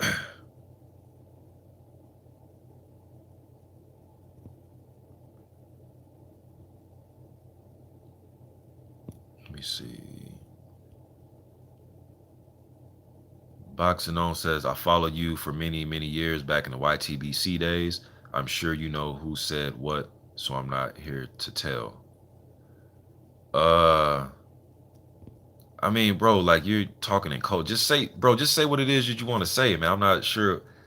Were there guys that were happy that AJ lost? Yes, but there's a lot of guys who just responding off the shock of Ruiz, this dude that looks like he works on Anthony Joshua's car, beat him with his physique. Now, with that, now I'm joking because we know Andy Ruiz has very fast hands. He's a good catch and counter inside fighter when he's motivated and he wants to fight. All right, but just looking at the physique, it was a fucking shock, bro. So yes, you heard a lot of videos of people just shocked and couldn't believe what the fuck they just saw. You know what I mean? But nobody is obligated to be an Anthony Joshua fan, just like nobody's obligated to be a Deontay Wilder's fan. Okay, Umar out. I think you're taking it a little bit far, bro. Otto Wallen gets sparked, in my opinion. But if you think Otto Wallen beats Wilder too, fair enough. Did you think did you think that Otto Wallen beats Deontay Wilder 4 days ago?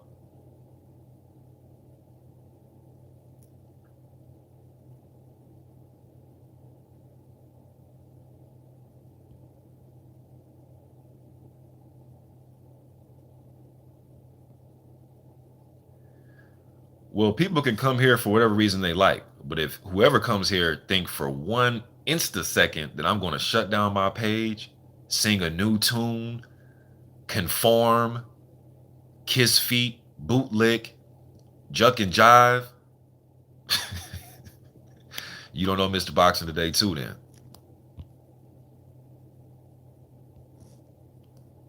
that ain't gonna happen. Props to Tyson Fury though, but it's still Bomb Squad. And I think Tyson Fury is the best heavyweight in the world right now. You see how, but look though, you see how easy and fluid that was for me to say. Just easy to say. He's the better fighter. He won. I'm still a Deontay Wilder fan. I'm a Tyson Fury. I'm a fan of that. Look, bro, I cannot be a fan of the heavyweights if I covered it for 10 years.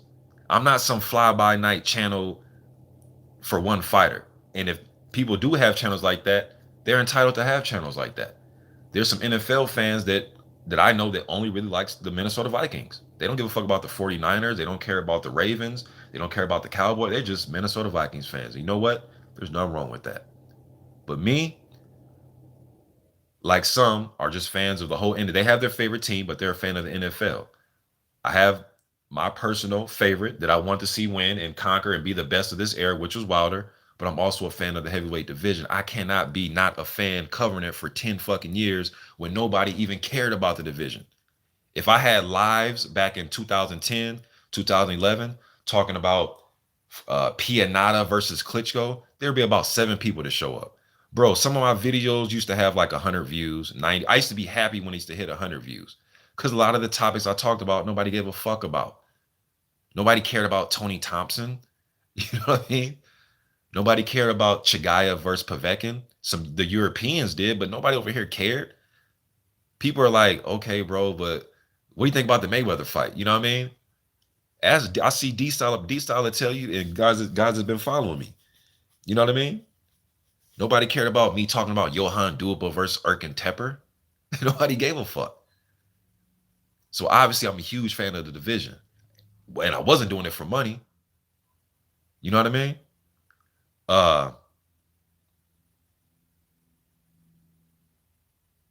Only fight that I can really remember that got some steam behind it, and people were, and I did get some steam behind it, was when Fury was getting ready to, or no, I'm sorry, not Fury, when Hay was getting ready to fight Vladimir Klitschko.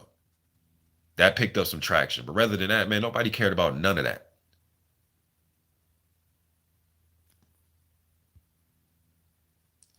Let me see what man D-Style talking about. Man, Mark Blake says Wilder's a warrior. He will return. Haplotype says Wilder didn't quit like AJ did. Jupiter B, he says, I think they should have thrown the towel around after they saw his ear bleeding. Do you think it was stopped at the right time? I think Wilder was out of it, man, even before when it was stopped initially. So a stoppage earlier wouldn't have been, I wouldn't have fought against it. I thought he was clearly getting beat up, man. My man Curtis Anderson says Fury's always had close ties to Kronk. It worked out fine. Mark Blake says, to me, Fury was always the most skilled heavyweight boxer. AJ10 says, I think losing to Fury and Ruiz are different. Fury had proven to be a top heavyweight. Ruiz was the heavy underdog versus Joshua. And that's something people don't add that in. They keep talking about comparing these two things, but it's like, bro, you guys forget that Anthony Joshua was the significant favorite. He had significant height advantage, significant reach advantage. I mean, a whole bunch of huge advantages. I thought the only advantage Ruiz had was I thought his chin was probably a little bit better, which is something big. And I thought he was a better close range fighter. But, props to AJ for getting there and getting it done the second time around, man. But he got his ass whooped that first fight. My man D-Style says his eardrum was busted. It was over that moment. Wilder lasting 5 more rounds was crazy. I busted an eardrum before. The dominant. Damn, I don't know what D-Style said. It was versus dude. Damn, D-Style, I don't know what you tried to say right there, bro. But I do agree with you about the eardrum, man. For him to fight on like that and to fight until it was either stopped or okay, you said the dominance. Okay, so D South says eardrum was busted. It was over that moment. Wilder lasting 5 more rounds was crazy. I busted eardrum before the dominance versus a dude with no balance.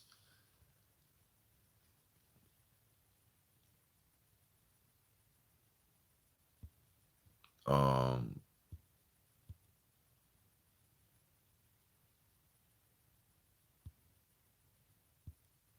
Let me see here.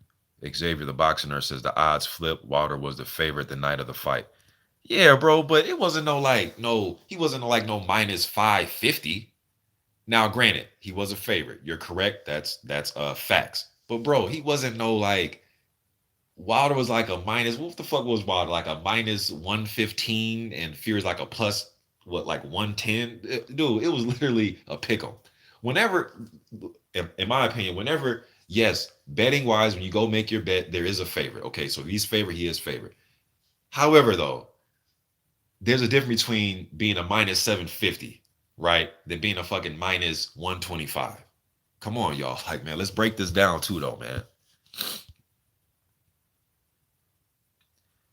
Warren Williams says, we know you're a big fan of boxing. We respect that. Yeah, but sometimes I got to just reiterate it, man, because a lot of people, they might be new. They might just started following me during this whole AJ Wilder fiasco, things like that. But for those of you that have been following me from the get-go, from the start, or maybe just over the last 5-6 years, you guys know how I feel about the heavyweight division, man. But sometimes I got to reiterate what type of fan I am, because some people think I'm just a Deontay Wilder fan, and that's completely contrary to the truth.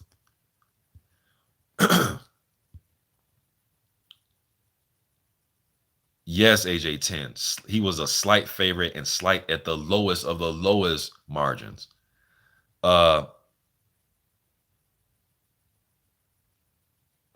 Boomerang Gang says, I like how Terrence Crawford and Errol Spence were nearly sitting next to each other. Good, great. I wish they would have had a fucking encounter that could have got caught on cam just to spice up their fight in the future. AJ 10 says Wilder should take 6 months to recover mentally and physically before even making a fight. Well, yeah, whenever I see blood like now, maybe there's some type of laceration. I'm not privy to everything with that. But when I see somebody bleeding profusely out of their ear, and then after that continue to get hit on the head and in the face, and that's going to take a lot out of you. The dude's only human. Wilder's going to need to get checked out, man, to make sure all his faculties are right. You know what I mean? Because that looked ugly.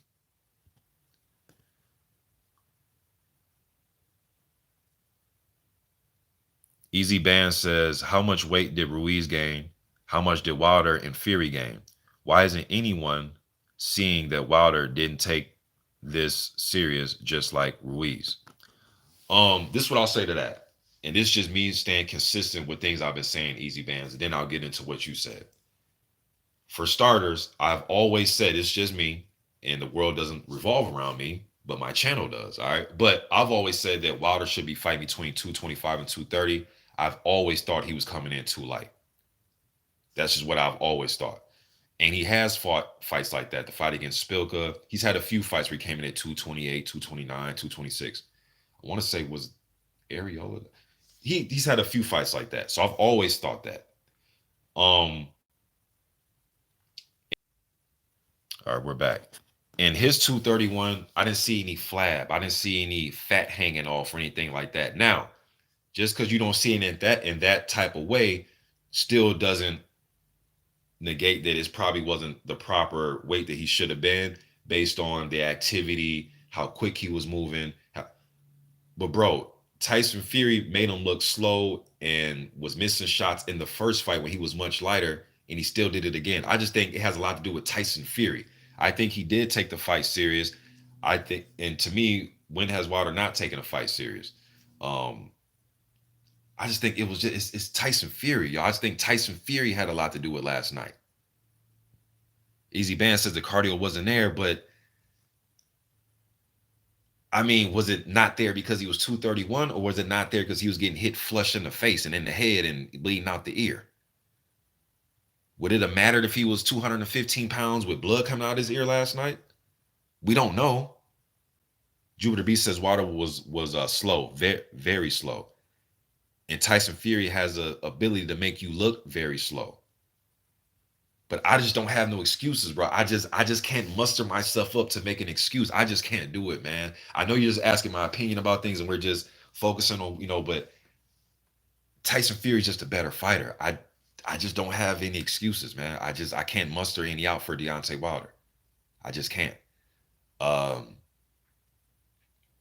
I can't go in and say, hey man, I think this guy should be fighting at 225 to 230 based on what I've seen, not just me guessing it, but based on him fighting at those weights and being successful. And then now all of a sudden say, oh, it was too much weight. He got out hustled, he got roughed up, he just got beat up, man. That's just all I really can say. Uh Brian Picker says Fury's just Wilder's kryptonite, and that could be it as well. Boxing On says, when you and Blood Boxing did your chat on Mike Tyson, it was epic, but I lost all respect for Blood Boxing soon after. Great boxing knowledge, but his view on white people and race is odd and BS. Well, first of all, let me say this. I appreciate you watching that classic that me and the OG Blood Boxing did. However, you losing respect for Blood will not hold any dominion over my opinion about Blood, about the man Blood that I've chopped it up with offline. So whatever your sentiments is about Blood, man, that's on you. But I'm not gonna be allowing any type of Blood Boxing bashing on my channel, bro. So I understand you have your whatever you think about Blood, and you don't like his views and all that, and you don't respect his views. But no, we're not gonna do that with Blood, man. Shout out to my man Blood Boxing. And Blood Boxing lives deep in the South, bro. Again, I don't know where you said you're from again, but you're talking about somebody who lives in the deep South. So his racial views is gonna be a lot different than what you think. Shout out to my man Blood, but let's just end it with that one, man. Let's keep it on this. If you want to talk racial stuff with me, you can talk it with me, bro. But people that's not here to defend themselves, go to their channel and let them know about that. But shout out to my man Blood. So we're not gonna do that. You know what I mean? But you saying that you lost respect or whatever, hey, that's that is what it is. A lot of people in here. The guy came to me yesterday and said he lost all respect for me. Now, mind you, Fury Wilder just happened. He didn't congratulate Fury, said nothing about Tyson Fury. His comment to me, what was that comment he said? Dude said, I lost a lot of respect for you after June 1st, the way you acted on your post-fight Anthony Joshua video. Bro, how the fuck am I supposed to react when I'm literally watching it live as it's happening? The excitement of seeing an upset unfold. Am I supposed to sit here as a fan that I am of the sport and be like, oh, Andrew Ruiz is catching Anthony Joshua right now in the 7th round. He has knocked him down 4 times. The crowd's going crazy. But me, I'm monotone and I'm not excited at all. Man, get the fuck out of here, man. Like, what if I'm some fucking robot? Dude, I'm going on because I'm reacting off what I'm seeing. Some of you guys aren't realistic with us uploaders, man. You want us to be like these perfect, sit with your hands crossed behind a desk with a suit on and give it to you, man. Get the fuck out of it. Look, I'm not ESPN, man. I'm Mr. Boxing today, too. The Truth says, shame to LDBC. Okay, enough of Mr. Nice Guy. Fuck you, The Truth. I'm sorry, y'all. This is what you want? Fuck you. Now, let's see here.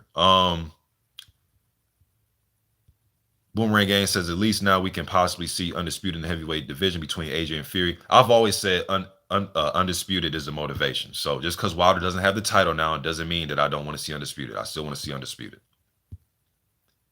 Yeah, fuck you, The Truth, and salute to Tyson Fury, proving he's the best heavyweight in the world. I bet you don't like that, The Truth, right? You expect me to say fuck Fury? Nah, fuck you. Shout out to Tyson Fury, the best heavyweight in the world.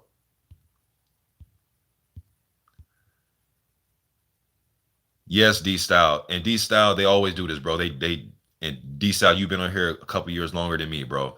They're trying to cause some divide. And it's all good, man.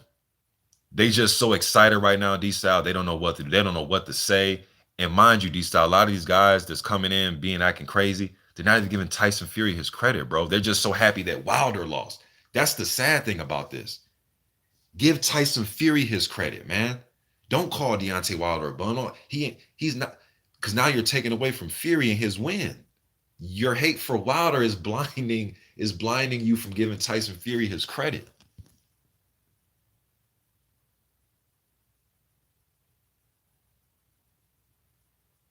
Uh,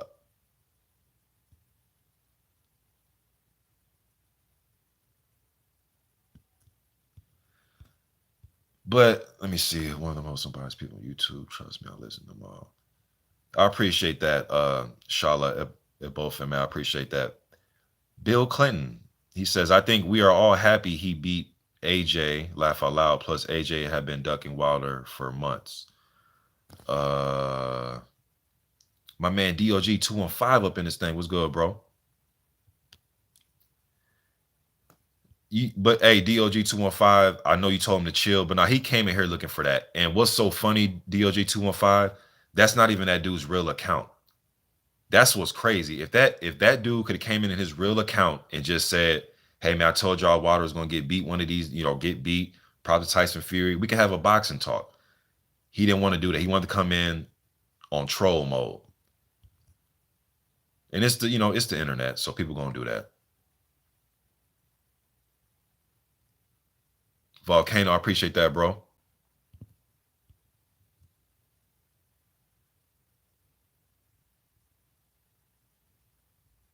Yes, P Money, and that's what I told boxing on. Don't come in here. I'm not going to get into a continuity of getting into a conversation trying to bash my brother Blood because you're mad at his thoughts about politics, government, basketball, football, women, or whatever the hell you're mad about. Go to his channel and have it out with him. But we're not going to do that.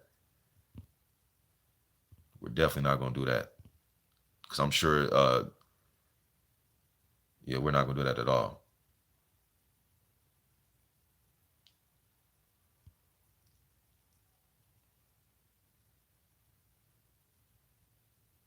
Romanian Mike says Rostov Pacheco will destroy Fury. Pacheco is a good undefeated. I think Pacheco, last I checked, he won all his fights by knockout, if I'm not mistaken. Want to see more Pacheco, man. You know, I know who he is. I put up a training clip of him before, a few of them on my channel.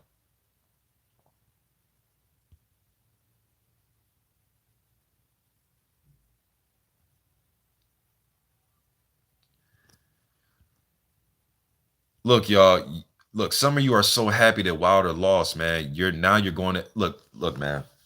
I'm trying to be cool with y'all. I want to talk boxing talk, man. But some of you guys, you're so happy that Wilder lost that now you're bringing in the LDBC into this, and now you're gonna bring up other uploaders, bro. And I'm trying to keep it boxing, man. But I'm not gonna allow you to diss my brothers, man. I'm just not that type of dude. I don't get down like that.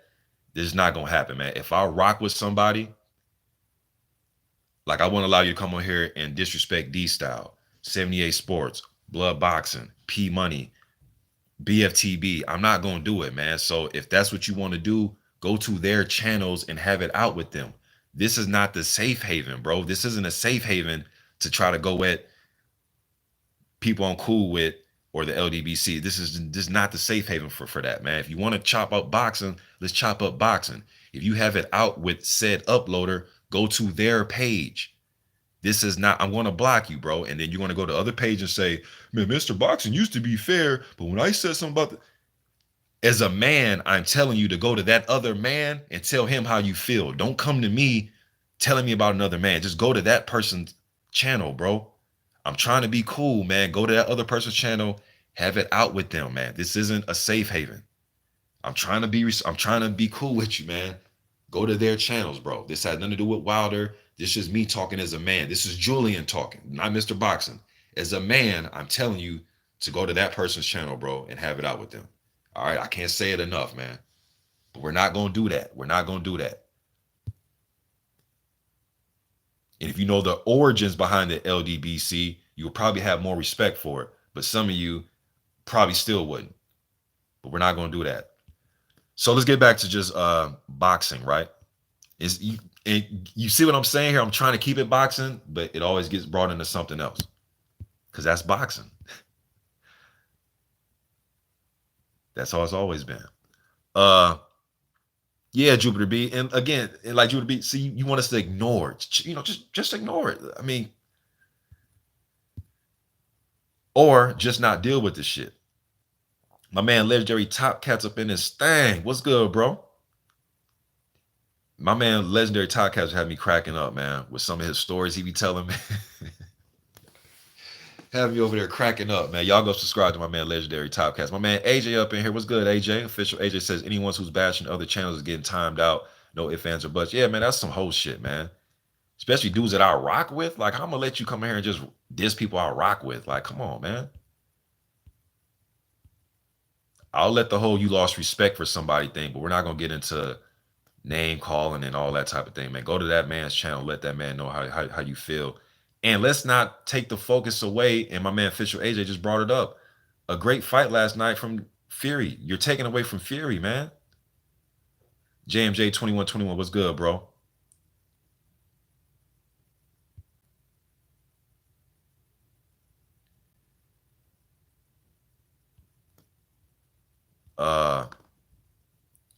Charlotte Buffman says the question is, can Wilder come back? This will be fascinating to see if he can recover from his first loss. And not only just it was his first loss, it's how it happened. It's how it happened. And then based on the way that, and see, with the comparison to AJ bouncing back, AJ was okay with the way he won that fight. Some people may say Mr. Boxing he did the smart thing. His mental makeup was okay with that, and there's nothing wrong with that.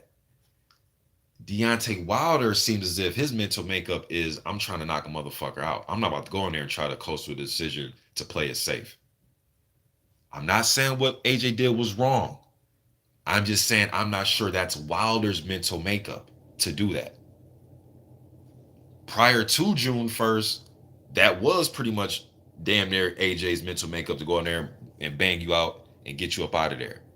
I'm just not sure Wilder would have that type of thing where he's going to be cool and okay with coasting to decisions. I don't know.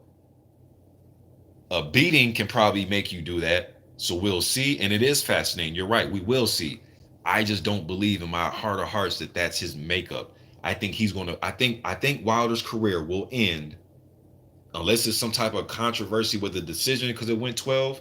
I literally think his career is going to be made up of knocking you the fuck out, or you're going to have to stop him. His fights, I think, will end by knockouts or stoppages. Either you or him. But I've always thought this, so it's just, I guess everything just came to light yesterday. I've always said that the way to beat Wilder, you're going to have to knock him out. You're going to have to beat the fight out of him.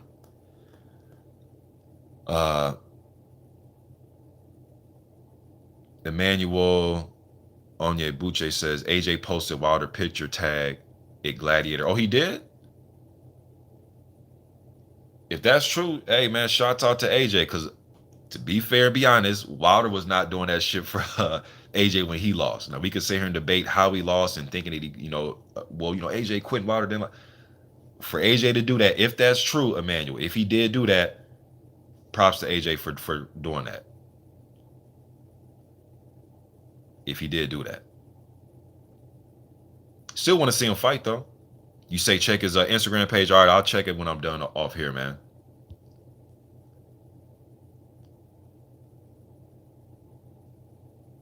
Boxing On says AJ always shows respect, though. Yeah, he does. Even when you think you kind of scratching your head, because even after the loss to Ruiz, I thought he showed a little bit too much respect, though. You know what I mean? But yes, AJ, to his credit, he does. He's very friendly after fights. He'll go to the other guy's locker room and shake up with him like he did with Povetkin. I know when Klitschko, he was almost too friendly to Klitschko. Klitschko won't, after the fight, AJ trying to raise up Klitschko's hand. Klitschko kind of, half-heartedly let him raise it up, but kind of took it down at the same time. Yeah, AJ does do that, and even after the fight, like I said with Ruiz, the first fight, he showed a lot of respect. That is AJ, man. Sometimes I think it's almost too much, but that's just me and my liking. But hey, you know what I mean?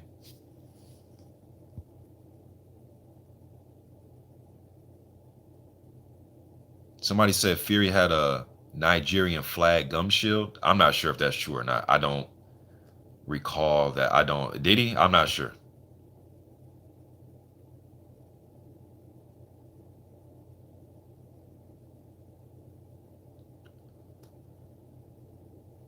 Oh boy. See you guys. Here's another example. I know you're going to say, but Mr. Boxer, just ignore it. But this is what I mean by it's not going to go nowhere. Sam Greer just said AJ Fury always show respect. Wilder, he's talking about how he can beat old black fighters. You see how I'm not even talking about race and it still came up? Bro, Wilder saying that he can beat old black fighters, white fighters, whoever fighters. This is how fighters supposed to talk. This is how they're supposed to talk. They're supposed to think that they're when you're undefeated, you're a reigning champion, you have the confidence, you one of the most confident motherfuckers in the world, man, because you think you can beat anybody. This era, that era, whatever era. Because you're confident like that. There's nothing wrong with that, man. There's nothing wrong with that. Nothing.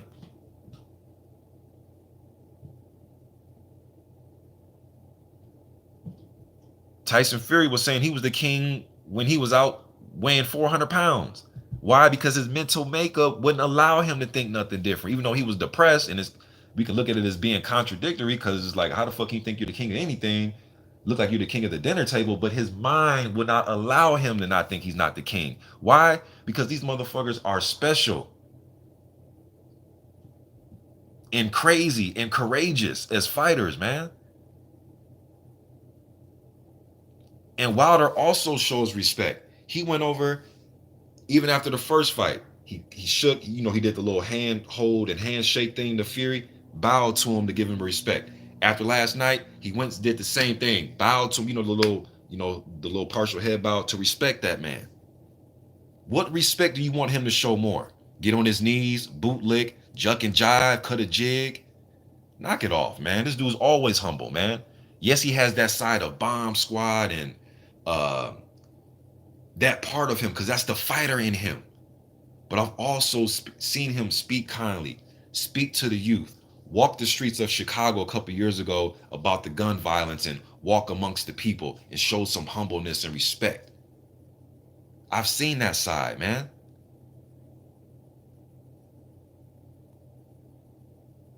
All these guys are wired a little bit differently, man. But this whole thing about, oh, now Wilder's humbled. He's always come across as humble. And humble can have a different, I brought this up yesterday, humble can have a different meaning. Now, if you want him to be humble, meaning meek and weak, yeah, he ain't that type of humble. Nah. And you shouldn't want any fucking fighter that's claiming that they're the best to be meek. If you're talking humble as far as showing appreciation for the respect you're getting from fans, Wilder does do that. He does do that. Some of y'all taking this too far, man. But it is what it is. You know what I mean? Uh Heady One. Isn't there a UK rapper named Heady One? Could have sworn. Isn't one of them like grime or drill rappers over there? But anyways, Heady One is somebody I always see on BFTB's channel. He says Wilder should retire. Okay, that's his opinion. All right, cool, fair enough. Let me see.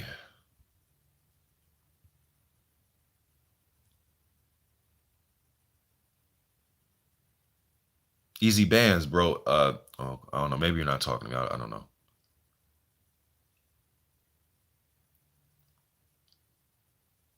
My only thing with AJ Shola Abuffin is just when AJ gets a little bit too philosophical. And I've been saying that for years. All right. So this ain't you just saying no because Wilder. No, I've been saying it for years. Sometimes he just comes off as too philosophical for me in his interviews, where literally when they ask him a question, I literally don't know what the fuck he's talking about. And I'm not trying to be funny, sarcastic.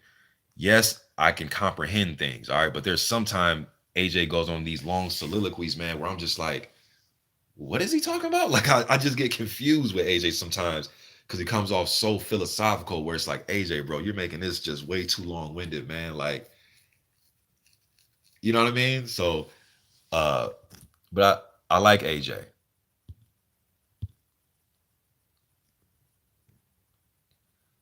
Heady one in his UK voice. UK run teams. Yeah. Right now, the heavyweight division, they do. And I just brought up Heady one. It's a funny, it's funny how 7 months changed or however long it's been since that June 1st fight where all the belts were in the US. Fast forward, now all the belts are in the UK. You know what I mean? So it is what it is, man. Yes, Jupiter B. Wilder does show respect. Now, does he go off on tangents and he wants to knock people out and he's a king? And I don't mind him speaking like that, but Wilder always came across as a respectful guy, man.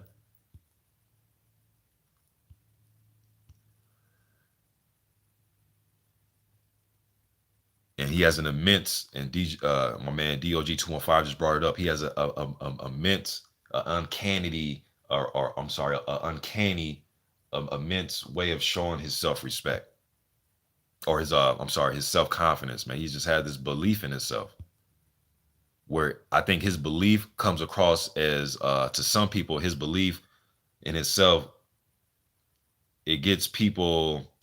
How can I say? It makes people uncomfortable. I ain't seen this dude in a minute, man. Derek Harris, what's good, bro? I ain't seen you in a minute. You says Wilder talking about he could beat a prime Mike Tyson. I'm out. Well, Derek Harris, I mean, bro, he's a fighter. I mean, he's supposed to have this type of confidence, man. You dig what I'm saying? And it is what it is, man. The official AJ says even the Pope said he was a peaceful guy.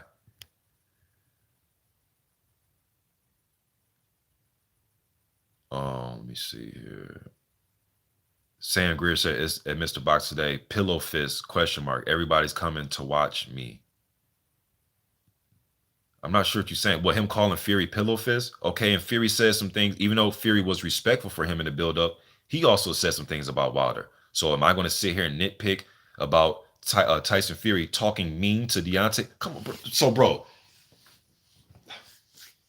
so what you're saying in a nutshell is Deontay Wilder talks mean to people sometimes.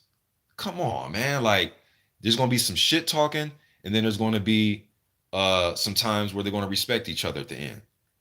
I know you're not sitting here butthurt about them talking mean to each other. Come on, man. In this sport where people's getting concussed and knocked out cold and blood coming out of ears and uh 47 stitch cuts and all this shit, and you're worried about who's talking nice to each other? Really?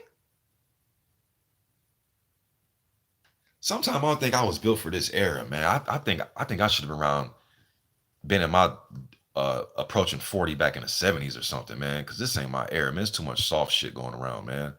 Talking mean. Sam Greer, he chose to say he's better than Mike Tyson because that's how he feels when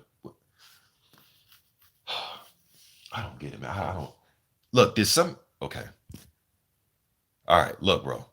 Like when you out, shout out to man, hey, now, whoever that was, he's here now. So whatever you have to say, he's here. Before I get to that, Jupiter B, I appreciate that $5 Holly says it was Wilder that blamed AJ loss on her and pressure and said he could bounce back. His initial reaction to AJ loss was due to how he was treated by AJ's team. Yeah, a lot of that was based off of emotion. When you're going back and forth, somebody's calling you the country boy from Alabama, shitting on you, saying this, saying that, saying this, saying that. It's hard to your first initial reaction to be respectful. Now maybe Anthony Joshua was able to do it. Credit to him.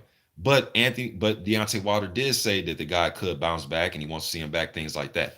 Now that's out the way, and Jupiter B, I appreciate that $5 holla. Blood Boxing is in the building. Forgot whoever that was. He's here now. Shout out to my man Blood Boxing Spray. She says, me and you are not built for it. Yes, Blood, man. I think I was, Blood, you got some years on me, bro, but I think I should have been in a different era talking boxing, man, because this shit's soft. Talking mean, and he said this, and man, get the fuck out. These dudes are punching each other in the face.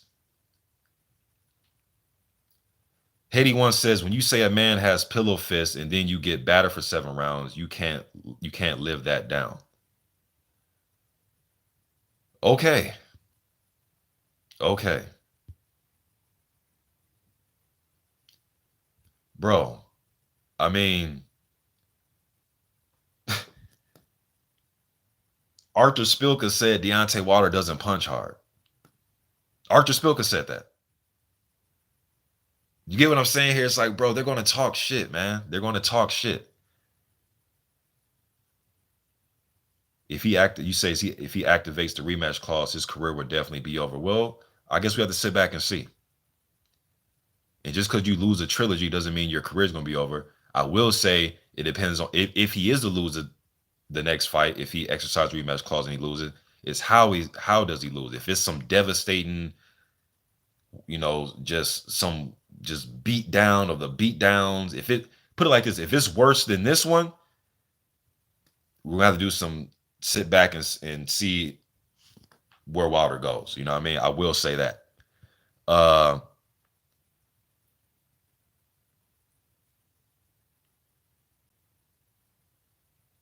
yes, bro. You just because you think you can beat Mike Tyson doesn't mean that you're not respecting the old school.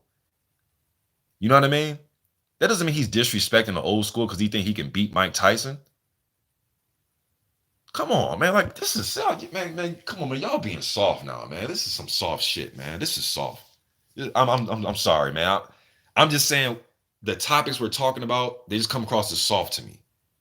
If Tyson Fury comes out tonight to today and says, you know what, I'm the best heavyweight to ever do it, am I going to say, oh, he's he's not being nice to Muhammad Ali? No, this man is feeling himself. He's on the top of the top right now. He's on his high horse. He's undefeated. He should feel like that. There's nothing wrong with feeling that you're the king of kings. Yeah, DOG 12, and even Mike Tyson didn't even have an issue with it. Because what did Mike Tyson say? The same thing that I'm saying. You should, Mike, and look, to further this, Mike Tyson had an issue with Tyson Fury saying that, because remember they asked Tyson Fury this, and Tyson Fury was like, nah, Mike would have beat me, or he pretty much upped Mike Tyson above him. And even Mike Tyson was saying, you shouldn't feel like that, bro. I don't give a fuck if your dad did name you after me. No, you don't ever feel like that. So uh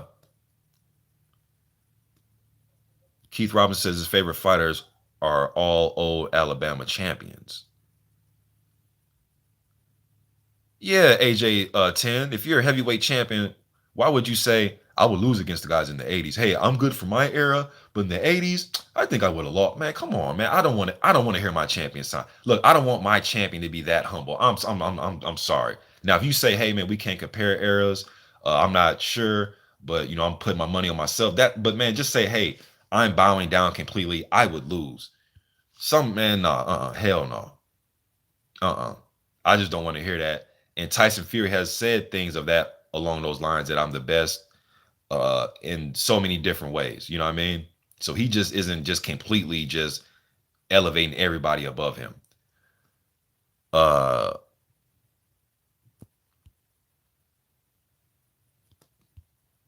yes, chat shit get bang. It is great when you can back it up. You know what I mean? And Wilder backed it up pretty much majority of the time in his career. Just couldn't do it with Tyson Fury.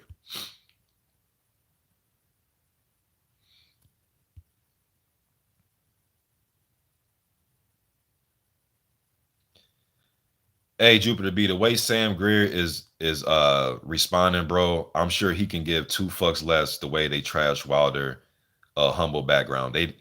Bro, I get trying to go back and forth with him, man, but I think Sam Greer just set in his ways that he thinks Wilder's a bum. Everything about Wilder's a bum.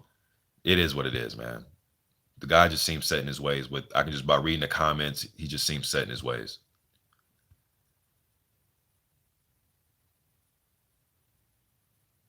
Should Wilder change his trainers? I think Wilder is who he is at this point. My man Blood Boxing, aka Boxing Spreadsheet, says they want Wilder to crawl on his knees and beg for mercy, even though they never liked him. Of course, they want him to cut a jig, cut a rug, kiss boots, lick heels. They want him to do all that shit, man. And it's sad, man.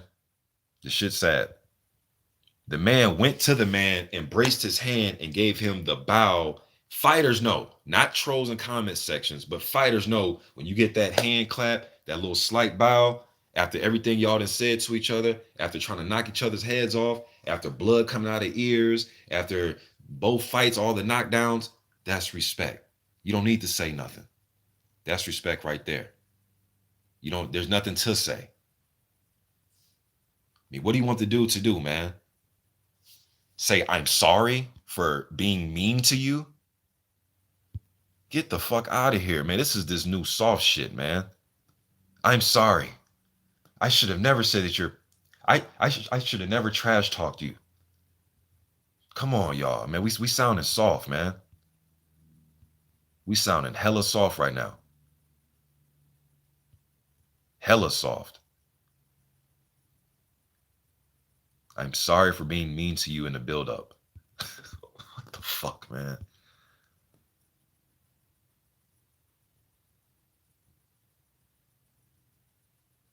I didn't see 50, man. I'm sure 50 probably did some type of troll shit. What did 50 say about Wilder? 50 loves a troll. So if he ragging on Wilder right now, it wouldn't surprise me at all.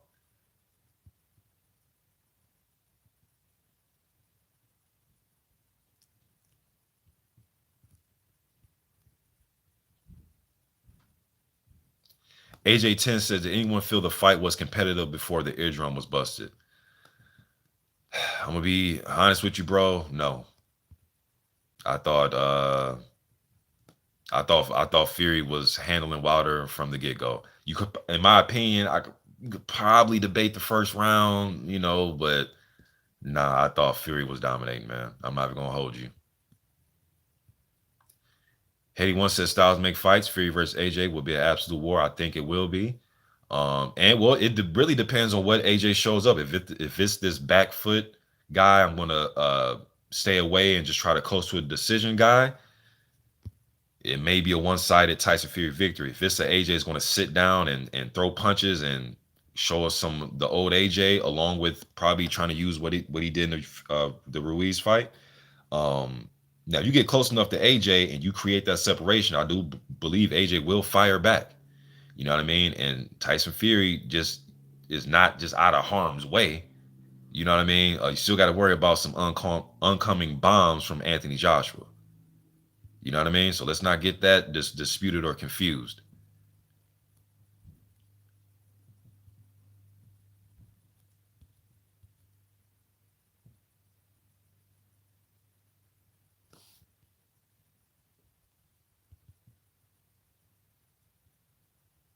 Sam Greer says, or he could just say the truth and say, I don't know, laugh out loud because we don't.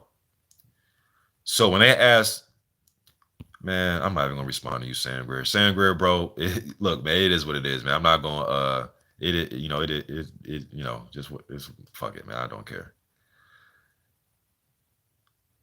Mama Jam said 50 basically said Black History Month is over because of Deontay Wilder. That's what he said. Well, it's 50, man. 50 was trolling cast members to his hit show, The Power. You know what I mean? So it is what it is with 50, man.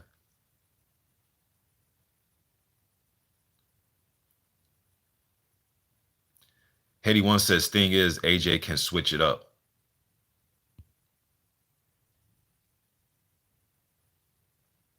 Let me see here. Yeah, he did switch it up in the second fight. He fought a totally different fight than he's accustomed to fighting. Yeah, he did. That's true. He did switch it up. I'm not sure that the way he switched up would be good enough to beat everybody else. And I said this after the fight. I'm not sure that style, it was good for that night. I'm not sure that style would just necessarily work against a guy like Adam Konaki. I'm just not. Because I think Ruiz, who does usually take chance, I think Adam takes way more chances. I'll still favor AJ to beat a guy like Konaki, but I'm not just quite sure that that's just going to work because I've seen it against Ruiz. I'm not just sure of that. I think more of the stand my ground AJ would do better, mixed with some of that moving and catching Konaki on the way in with big power shots and sitting down on shots and throwing occasional combinations will work best. I think that's the best version of AJ, in my opinion. But we will see. We will see. This era is not over yet. People, a lot of people coming across like this shit's over now. Like, nah, bro, this era just begun. A new decade just started. This era is still just begun. Fury still has a lot more work to do. He's only 31 years old. Anthony Joshua still has a lot more work to do. Fury, Wilder's a little bit older than everybody. He's about 34, 35, 40 plus fights. I still want to see him in there. You know what I mean? This shit ain't over with. This is not over with. This is not over with. Hetty one says, but AJ can change his style to suit the opponent. Right and wrong about that, bro. Because if he was just this style changer, why didn't he just change his style June 1st? So I get what you're saying, though, bro. But he got put in a situation on fight night, June 1st, where he didn't change his style. So what happened there?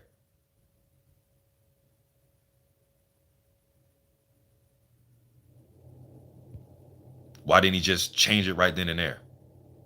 He may get put into another situation where he has to change it again. Maybe there's a plan C that he needs to do now. We never know. Maybe there can be a fighter. Maybe Pulev may put him into a position where he needs a plan C, something he didn't do prior to Ruiz, and something he didn't do post or during the rematch with Andy Ruiz. Mac 1017, bro, you shouldn't do the triangle theory, man. You say Kanaki, the one who could barely take out the one that can barely take out Areola. Yeah, yep, that Kanaki. See, if we're gonna do triangle theories, bro, should I say Vitaly Klitschko, the one that went all those rounds with Areola? You get what I'm saying here, bro? Styles make fights, man. And Kanaki is there to be hit. I'm talking about styles, bro. I told you I'll still favorite AJ. I just brought Kanaki up because he's a pressure fighter. I'm just talking about styles. Here we go again, thinking that nobody can lose anybody, man. I'm just talking about styles. Mia Dan says, where's Blood boxing now? I'm not sure where Blood is at. He was up in here. Boxing spray. I'm not sure where Blood is at. You still in here, Blood? He probably didn't bounce. I'm not sure. Shout out to my man Blood Boxing though.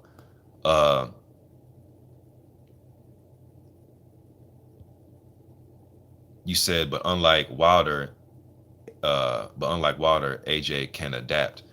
I thought Wilder adapted enough in that first fight, and he bounced out with a draw. And I had it 113 the first fight with Fury. I gave Wilder rounds 1, 2, 4, 9, and 12. So, but as far as we have to see if Wilder can adjust. Because if you're going to base it off of after a loss, not a draw, not who you think won, but off a definitive getting beat up like he did, we have to see what his adjustments will be. But I thought he made adjustments in the Ortiz fight. I thought he made adjustments. Would you like me to tell you? I thought he was a lot more calmer in the second fight with Ortiz. I thought he worked, especially in that round he stopped Ortiz, the 7th round.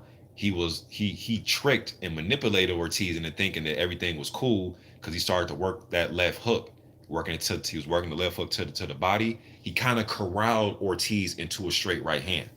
I thought he also utilized his jab better, and I thought he adapted a lot better to Luis Ortiz's counterpunching ability. I thought in the Stavern fight, he adapted by being able to fight off the back foot and use his jab. That's why I picked Stavern to beat Wilder in the first fight, because I thought everything that Tyson Fury did last night, I thought that Stavern had an opportunity to do that to Wilder in their first fight. I thought the pressure, putting him on his back foot, and I thought for some reason Stavern would be able to get him against the ropes and bust him up. A lot of shit that happened and throw overhands that Wilder wouldn't be ready for because of the way he pulls back tall sometimes. Everything that happened to him yesterday, I thought Stavern would be able to do it, and I did it in my prediction video going into their first fight. So when you say you can't make adjustments, I don't agree with that. Now, if you saying make adjustments coming out being this totally different fighter type thing, if that's your definition of adjustments, meaning come in there and make an adjustment and fight like Joe Frazier and that type of thing, or come in there and make an adjustment and try to fight like Ali, that type of thing, I wouldn't, I don't think that that's probably best for him. So I think he can make adjustments. Yeah, Jupiter B. Wilder won, and that's ironic, right? He won the title by decision. You know what I'm saying? So, but that's my opinion, though, man. Uh, Dalton Summerford said, "Yeah, but come on, you had the AJ and Parker fight a draw." Yes, I did. Yep, I'm not fight. Look, bro. If my man B Marsh is in here, B Marsh had it a draw as well. Yeah, I had it. I had it 6-6. Yep, yep. I had that fight 6-6. Still do. And if you really want to be consistent with my Parker fights, I've had a lot of dude. Parker is the worst guy. Man, it's hard to score his fights, man. Also had Parker. I had Parker beating Huey Fury 6-5-1. I had Parker AJ 6-6, and I had Parker Ruiz 6-6. Yeah, I had it a draw. Yep. And I broke it down what I saw. I didn't just come on and live and say I had it a draw, man. No, I actually broke down round by round what I thought, what I saw. I actually broke it down behind my heavy bag to show you, like, look, bro, this is exactly what I, whether you think I'm right or wrong, this is exactly what I saw. I saw this guy doing this, then he did this, he did that, then he did. That's what I saw. If you thought it was some 10-2, 9-3 dismantling, then that's on you, man. You know what I mean? But your opinion holds no dominion about what I saw, and vice versa. You know what I mean? But yeah, I had it a draw. Oh, my man, B Marsh is in here. Yeah, me and B Marsh both. Yes, Hedy, when I had it a draw. You say you had Parker draw. What the fuck? In that fight, bro. And I also said them giving it to AJ. I wasn't mad. I wasn't like, oh, boxing is corrupt. I wasn't on that campaign. But bro, when you have somebody in front of you, and both of you guys are feigning, jabbing at the air, when you get close, you guys get into a continuity of clinching. There's a power shot landed here and there. Anthony Joshua was the aggressor with the aggressive footwork, meaning walking him down. But there's a lot of times he had Parker right in front of him and he did nothing. He did nothing. For me, it's hard to score those rounds. Sometimes I'll just give them just the rounds based off just being the aggressor when both are doing much of nothing. There could have been a few swing rounds in there where I could have gave the AJ whatever like that, but okay, 7-5, 6-6. I saw it like that, bro.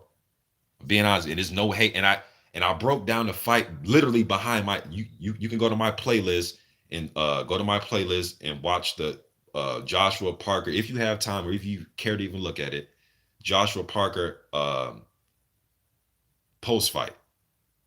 Stepping to somebody, they step back, you step to them, you pull with your jab, you do nothing. The other guy moves away, you step to him again in an aggressive manner, you really do nothing. You step, yes, he's stepping to him, he's showing the aggressive body language, but nothing was really happening in a lot of those rounds, bro. Then they get into a clinch. The ref is in there breaking it up like fighting on the inside is illegal. Few times Parker landed some shots here and there. It was just a bunch of nothing going on. That's what I saw. You know what I mean? It's a bunch of nothing for a large part of those rounds in that fight.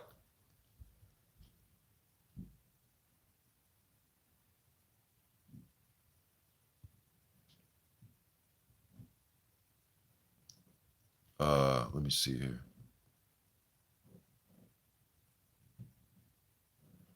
Yes, Sam Greer, the war-torn Stavern that we now see is not better than Joe Joyce, and Joe Joyce proved that he's not better.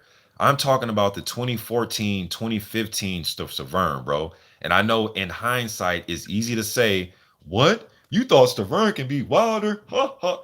Bro, I'm talking about, look, man, some of y'all, some fans, we do this all. We have to stop doing this, bro. You do understand that there's a pre-fight buildup to fights that happened 6 years ago, right? You do understand that there was a history of those fighters and their fights and their fighting style and what they have and hadn't seen up until the point of their fight that happened prior, right? Yes, I know I sound crazy now saying that I thought Stavern could beat Wilder, but going into that fight, Wilder was unproven with some of the things that Tyson Fury brought to, I'm not sorry, that Stavern brought to the table, which is pressure from a guy with a tight guard, coming with hooks and uppercuts. I thought that up until that fight, that Stavern had fought a better guy in Areola that Wilder had fought, even though Wilder did fight guys like Liakovic and Malik Scott and guys like that, and Ali Harrison. Yes, bro, I was picking Stavern to win that fight. And I know Severn had got stopped prior by damn, what's that dude's name? And the dude being Wilder camps too. Damn, I forgot that dude's name, man. Fuck. But the guy that Stavern lost to, and I seen Stavern fight Ray Austin in a title eliminator, who's a tall fighter. I just thought he would be able to deal with Wilder, and Wilder's defense backing up to me was just so bad. I was like, dude, this dude literally backs up with his chin literally right up in the air. He has no back foot game. And he totally proved me wrong. I remember after the fight, JD's in the ring. Y'all remember when JD's was screaming, "Who can't box? Who can't go 12 rounds?" I almost thought he was talking to me, man. I was like, "Damn, JD's on, you yelling at me and shit. I want to turn the TV." I thought JD's was talking to me because I was the one saying that. You know what I mean? There's a lot of things that were proven that night, man. You guys kind of forget the buildups to these fights.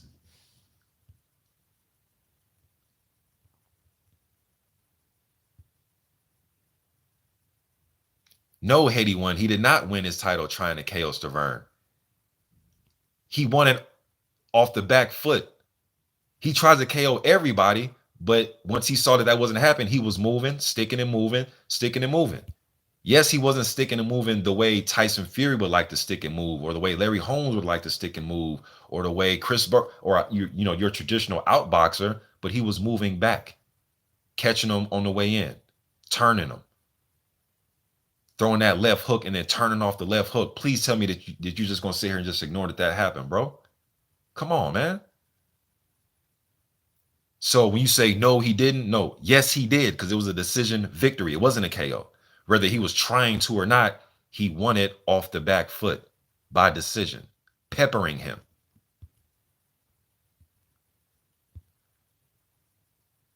B. Mars said he picked Bermain to beat Wilder as well in that going into the first fight.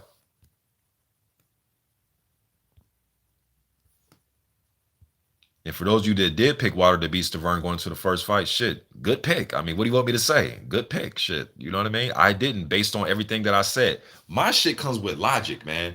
And the logic that I didn't see Wilder deal with somebody like Stavern. I didn't think he can fight off the back foot. I didn't even think he could do what he did that night against. I didn't think that was. I didn't think that was in his arsenal.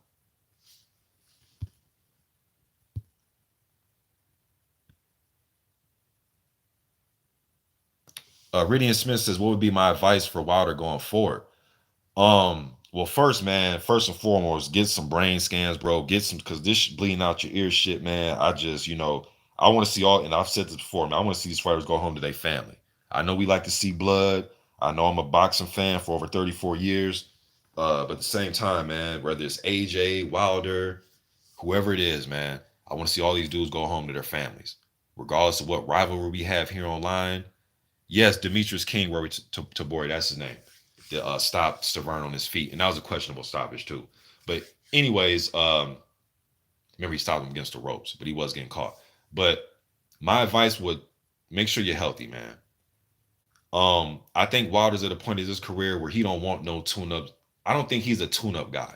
I just don't think. I just think he's one of those guys that say, look, I want to see if I'm the best. And if I can't beat Fury in the next fight in the rematch, I think that Wilder probably would retire, because I think, I could be wrong, but I just think he's just more inclined to just want to look. I just want to see. I don't want to take these. I want to see if I can beat Fury now again. If I can't beat him now, he's the better man. He's better than me. He's the best right now. As a fan, though, I would still like to see Wilder hang around and take a couple more fights. You dig what I'm saying?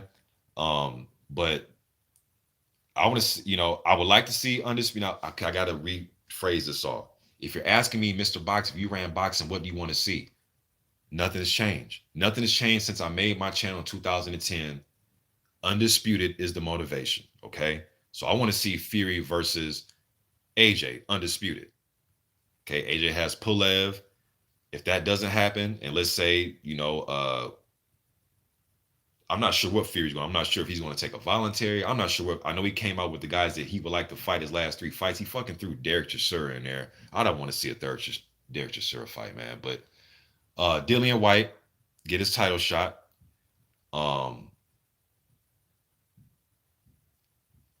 I wouldn't mind seeing Wilder, and let's say that, like I said earlier in this live stream, let's say that that happens and that leaves Povetkin out with no opponent. Hey man, let's see Povetkin and Wilder. Let's see Wilder versus Kalnaki. Let's see Wilder versus Gerald Miller. I really want to see him in there against a pressure fighter to see how he holds up, to see if the armor's cracked to the point where now everybody's looking at the chops to get at Wilder. And I want to see a pressure guy because that's going to really tell us what's what. A pressure guy that's going to step to him. Not somebody's going to say, here's my chin, knock it off.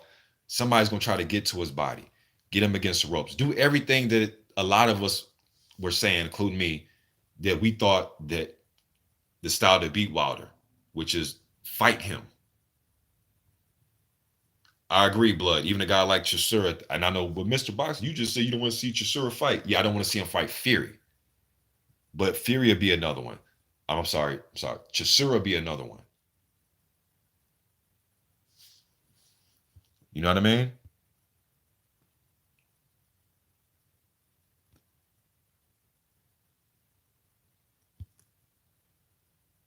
Hey, he once say just saw an interview with Fury saying, "Let's go, AJ." Good shit. That's what I want to see. Hypnos Fist says Chisora is finished. He is a low-level gatekeeper. But, bro, he gave Dillian White all he could handle. He was getting roughed up by Carlos Takam, came out of nowhere, landed a big shot, got him up out of there. I'm talking about just pressure. I'm talking about just the pressure, bro. I think but he will bring pressure.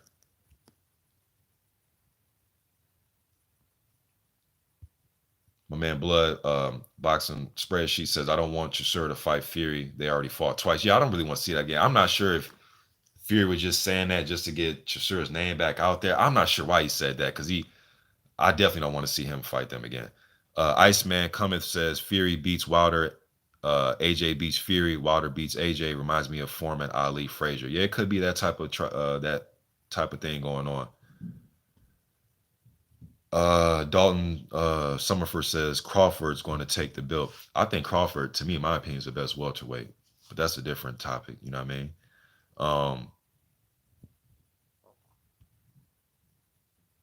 Ridian Smith says Adam K makes sense for Wilder. Yeah, and we're definitely we'll see what Adam can do in his next fight with Helenius. I'm expecting him to beat Robert against a tall fighter who's around Wilder's dimensions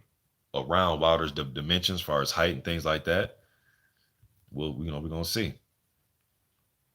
Haiti One says he says thing about AJ, like I said before, is that even from his amateur days, he has shown he can improve and adapt. That's why I believe he's a top fighter. I will say this, bro. There was a chunk of fights where it didn't look like, in my opinion, that AJ was getting a better, and it was after the Klitschko fight. It was like the Takam Povetkin. Even though he was winning them, he was going through some adversities. Now, this is boxing. You're going to get hit. You're going to get your nose busted and get buzzed and things like that, especially at the heavyweight division. So I'm not going to knock the dude because he didn't go unscathed. But I was kind of questioning, like, damn, is he getting a little bit better? I'm not really sure. You know, he kind of looks the same to me. But I will give him his props for going in there and fighting a totally different fight that I didn't think that he would mentally be able to do, because AJ is the type of guy that wants to knock you the fuck out. I didn't think he'll mentally be able to do a whole 12-round fight like that against Ruiz. So his mental makeup in that fight was what I was most impressed with.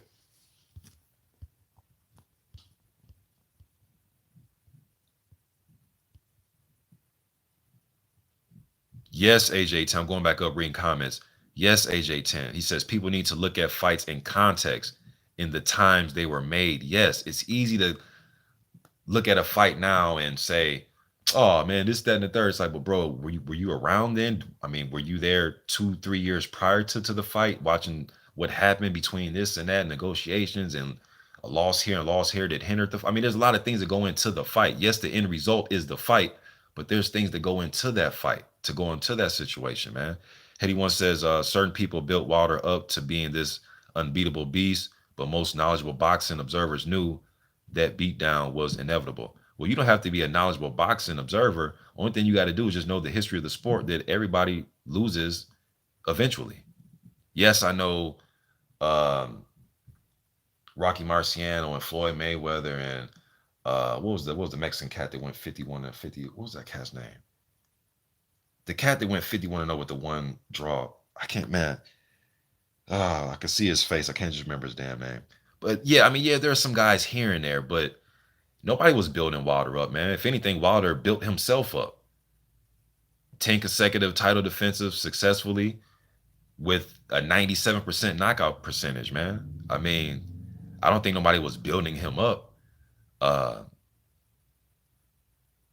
and we knew this was going to be is going to happen sooner or later. Just like I said years ago, nobody's going to go unscathed. Tyson Fury is still undefeated, still has his O, but he keeps fighting. He's going to take a loss as well. Sooner or later, I don't know who's going to do it. I'm not sure how it's going to happen. It could be against a guy like a fucking Otto Wallen. Maybe it might be against somebody like Anthony Joshua. Who knows with Tyson Fury? You know what I mean? But nobody's going to go unscathed. Nobody. And last night proved it.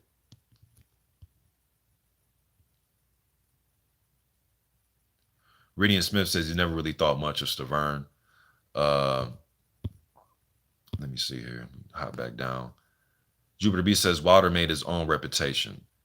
HypnoFist says Wilder did it on his own. Finkel did nothing to raise Wilder's profile. Yeah, to this day, highlight reel knockouts with memes. The internet and the social media era helps out a lot of these fighters.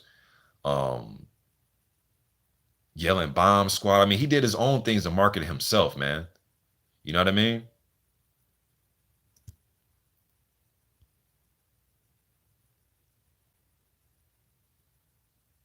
Yeah, Jupiter B. First they say Wilder wasn't marketed the right way. Now he was built up. I mean, can't win for losing, man.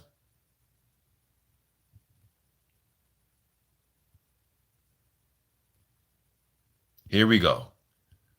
So this guy's been leaving all types of comments all through the night saying that I'm in denial. His name is Hello There. But the sad thing is, Hello There, you won't just come in with your normal whoever you are, bro, just come in as your normal uh channel, bro. We don't have, like, why we gotta go. I've never seen a dude named Hello There on any of my videos over the last 10 years of me covering the heavyweight division. Okay. Now all of a sudden yesterday there's this new guy named Hello There.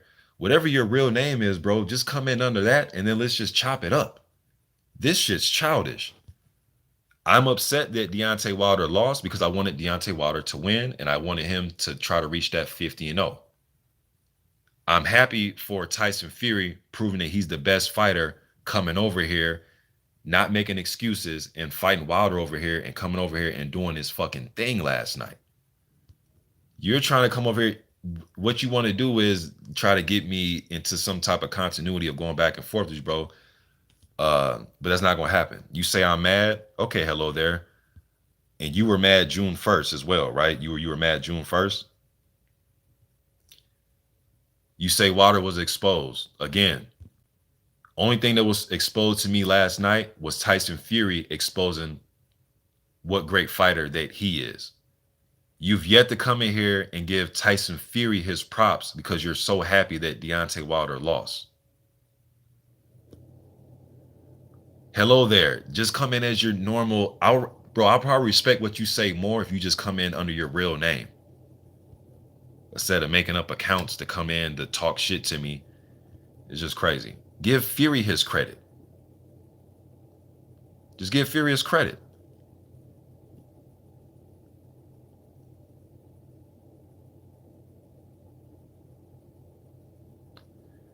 PSIM Gamer 86 says, I just like to put it out that I think Wilder don't look right from the start. I'm a Brit, by the way, not taking anything from Fury though. And that's your opinion. Like I said, I don't do the whole excuse thing, so I'm not going that, if that's your opinion, bro, fair enough.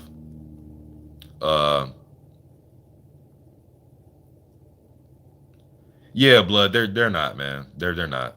My man Boxing Spreadsheet says those guys are not real fight fans, and they're not. A lot of these dudes are Eddie Hearn fans and fans of one fighter. You know what I mean? After June 1st, a lot of these dudes, I didn't see them. December popped up. They popped up. And then now they popping up again. And what's sad, blood, a lot of these dudes aren't even using their real accounts, bro. They coming in under fake accounts, which is just crazy to me. Well, it's not crazy because they're trolls. You know what I mean? They trolls do what trolls do. Yahoo 1066 says Wilder should have. He says Wilder should have had some tougher opponents in the past. His team never upped their game and worked on his weaknesses in camps. Okay, Yahoo 1066. Who are these tougher opponents he should? And again, we're having a conversation, so you just tell me. I'm just curious. Who are these tougher opponents we should have fought in the past? And when you say past, do you mean 2013, 2014, 2016, 2010, 2018? And when you say work on his weaknesses in camp, I think they did, and it showed in the second Ruiz fight. I thought it showed. Uh, I keep saying Ruiz. Ortiz. Look, whenever I say Ruiz, I'm talking about Wilder. I mean Ortiz. Ortiz. Okay. And I think Wilder is who he is, man. His awkwardness, his power, his confidence, his uh, him being unpredictable, him being a little bit wild at times. That's what got him here, not being this textbook boxer. That's not what got him here. That's not created. That's not what created Bomb Squad. That's not what got him here, bro. This textbook shit that people want him to go work on and tighten up. And I'm not saying you're saying that specifically, but I'm seeing a lot of. That's not what got him here. Again, that's like telling Joe Frazier, all right, Joe, let's start working off the back foot and pop jabs. It's not what got him here. I think that may make it worse, to be honest with you. Uh, who? But who, Yahoo 1066? Who are these guys? You keep saying there's a lot of guys, bro. Okay. And you're talking to somebody, because this is my first time seeing you, Yahoo 1066. I've been covering from head to toe. Blood boxes in here, he can tell you. Boxing spreadsheet, he'll tell you this. I've been covering the heavyweights on just YouTube, not even me watching the division for over 34 years straight with no breaks. Didn't give a fuck who was the champion. See, I didn't fall into that whole I can't pronounce their names bullshit. Learn how to pronounce them then. I watched Chigayev. I watched Imbragimov. I watched Valuev. I watched it still. Okay, so let me just say that. But when you say this though, bro, over the let's just go over the last 10 years since I've been on YouTube covering these guys. Who? Because when I was covering these dudes in 2010, Helenius is a bum. This guy's a bum. The Klitschko was just fighting in a bum era. So you mean he could have tested himself against the guys that everybody was calling bums from the get-go? People forget that. This is why you got to look at things in context, man. It's easy to say now he could have fought this guy, that guy, this guy. What you mean, the same guys that everybody was calling bums from the start for the last 6, 7, 8, 9 years anyways?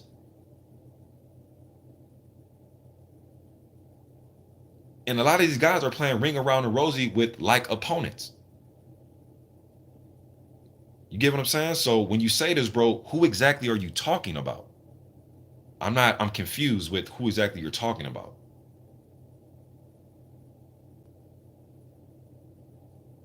Because if that's the case, then shit, a lot of these dudes need to go back to the drawing board and fight guys that are you know what I mean? Thank you, Blood Boxing, my man, Boxing Spreadsheet. He says, damn, Mr. Boxer Day 2, you are 10 years deep. Yes, sir. Yes, sir, man. And you and Haplotype and D-Style, a few of y'all guys, man, got a couple years on me as far as being on here. And Blood, you was around, bro. And Blood was around watching those videos, giving me thumbs up when I only had, 6 thumbs up and 33 views on a video about I'm trying to think of just some of the most obscure fucking fights I can think of that I used to cover. I cover so many of them, bro. I mean, fucking any of the Klitschko reign. I mean, when I used to make video, people are like, dude, why are you covering these dudes?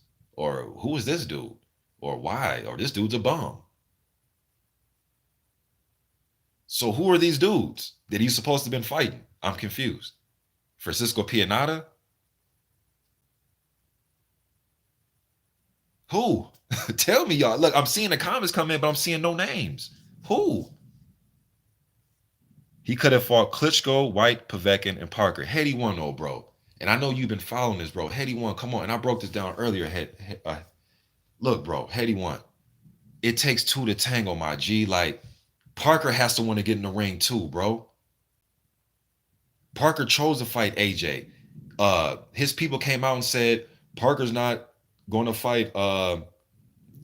Yes, Jupiter B. I know these dudes don't know this, man, but he came out and said that he's not ready for AJ or Wilder, and then commenced to fighting AJ. People are saying, well, why didn't he unify with Charles Martin? Because Charles Martin had deals laid out to him, placed in front of him from Al Heyman, saying, "Here, man, here are your options. You decide." Charles Martin's the one that rolled with the big check. Wilder can't make that man fight him. And if Wilder would have fought him, guess who they would have said that Wilder was ducking? If you guys remember, Povetkin. What did Povetkin do? Put all types of shit up in him. Are we forgetting these things, y'all? Are we forgetting these things? Are we just sweeping it under the rug? Brian Jennings, right? I remember making a video. This was like 2014, 2013. I came out with a video, I think it was 2013, where I was saying, hey man, I know this might sound crazy to y'all. And on YouTube, you got to start mixing your titles around sometimes, especially the shit that I was talking about. I'll get to the Klitschko thing in a second, Heady One, but let me just tackle this real quick. And actually, Jennings ties into the Klitschko thing, but just give me 1 second, okay? I said this and I threw this in the title to get more people to come to the fucking video, that I was saying that, hey man, Wilder Jennings could be our version of the American version of Tyson Holyfield, based on a knockout artist versus somebody that likes to box a little bit. And I threw their names in the title just to get people to come to the video, because nobody cared about heavyweights in them years. You know what I mean? So I say that to say this. He couldn't fight Jennings because Jennings, and I gave Jennings props for this at the time. He couldn't fight Jennings because Jennings, yes, Heady One Ortiz was a drug cheat. Yeah, I'm gonna get to all that, bro. But he fought Jennings opted, because Jennings won a WBC title eliminator against what's my man's name? What's the Cuban cat? What's the Cuban cat's name, man? Mike Perez, right? Won an eliminator against Mike Perez.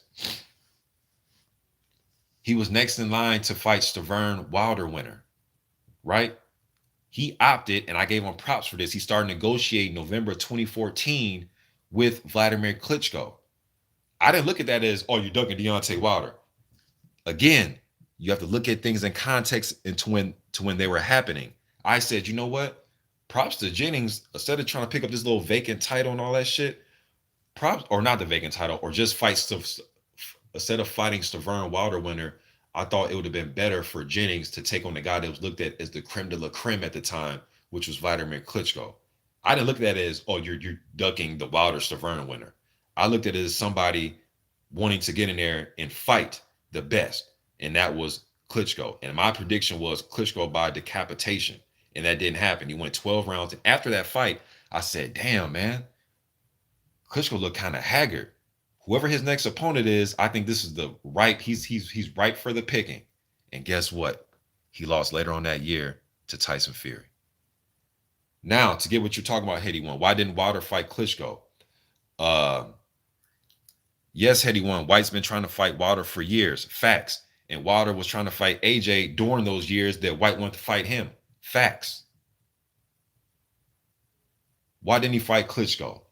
Well, he didn't fight Vitaly because Vitaly had vacated the belt, and Wilder wasn't even mentioned as a possible opponent at that point in time. Again, bro, gotta look things in context, okay? Vitaly ended up retiring. Why didn't he fight Klitschko? I know what you're going to say. Shelly Finkel said he was a baby.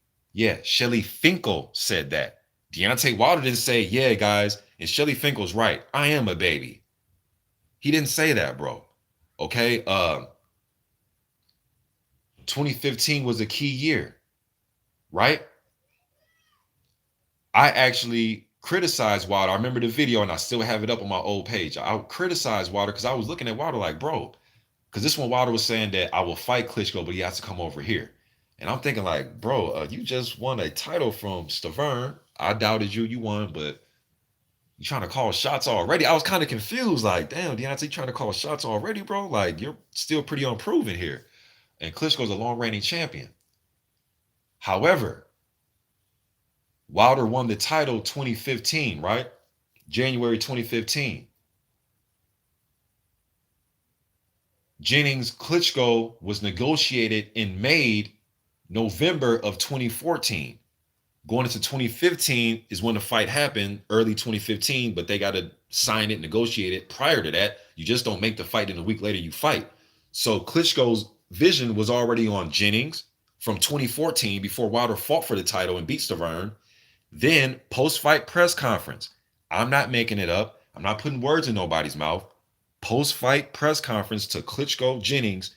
Go back and, okay, because you're not going to believe me. Go back and watch it yourself and watch who Klitschko said he wanted to fight next. He said, I want to defend my WBO title. Tyson Fury's the next guy in line. That's what he said. He and Wilder both said that going into 2016, they're going to definitely have to get it on. Because look, and I also said in 2015 that I thought that, well, later on during that year, I also came up with a video saying that I thought that Wilder and Povetkin were like scheduling around each other, and the shit was annoying to me. See, some of you forget, some of you probably wasn't around, but some of you forget when I had a lot of videos criticizing Deontay Wilder. And there was another instance that year where I think Lucas Brown came. It was Lucas Brown. I want to say Amir Mansour, Shannon Briggs. It was a few guys that were saying they want to fight Wilder, and Wilder was kind of like saying he didn't want to fight those guys. I'm like, man, you should want to fight Lucas Brown. You should want to, you know what I mean? And he ended up fighting other guys.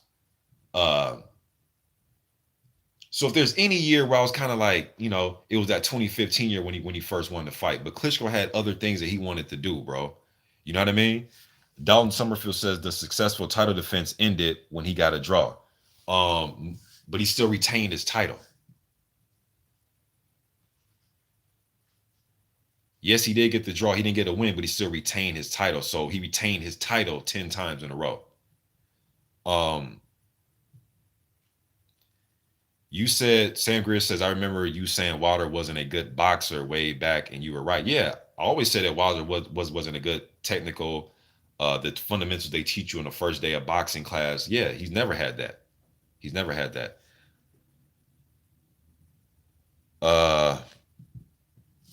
So that's the breakdown, that whole why didn't Klitschko or why didn't Wilder fight this guy, that guy? Well, it takes two to tango too, though, bro. Like, he wanted to fight Parker. He can't. I mean, what the fuck you supposed to do to Parker? Like, put a gun to his head? You know what I mean? I mean, god damn, bro. Like, it takes two.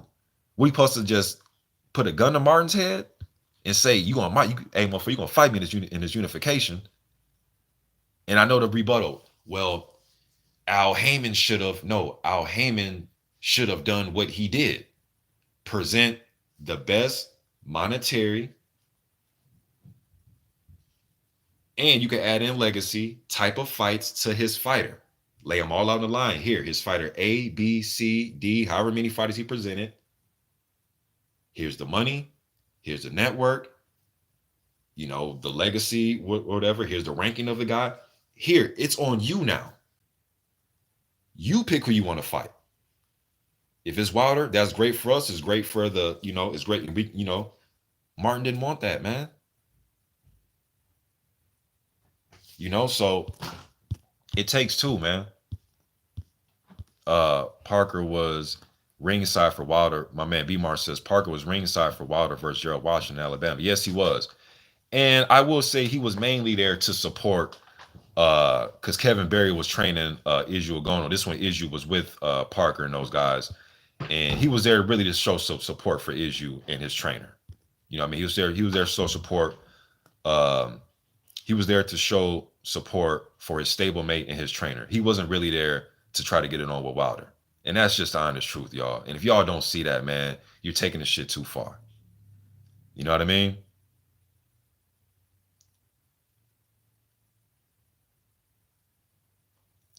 Haiti won, but Haiti won, bro. I just explained this, though, bro. You saying it's telling. Yes, and it's also telling that people want to get in the fucking ring with him.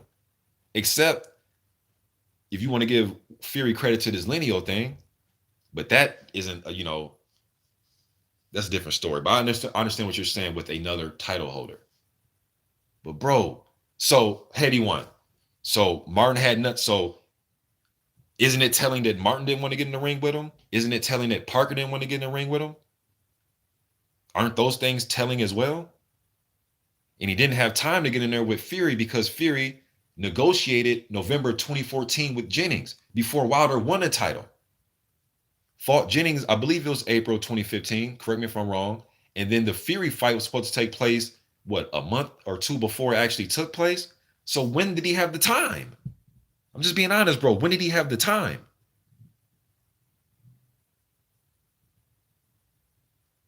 And then him and AJ went back and forth for fucking years. But Parker and Martin could have, said, you know what? I want to fight Wilder. They chose other things, man. If it's because of the money, then hey, it's because of the money. But they chose that, bro.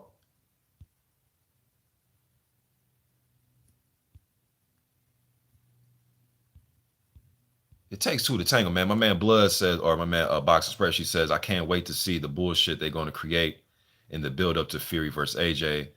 Is going to be way over the top. Trust me. Yeah.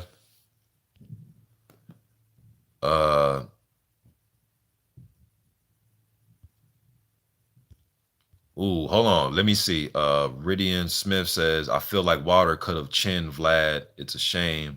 Vlad just as guilty with Shirley playing God in the middle.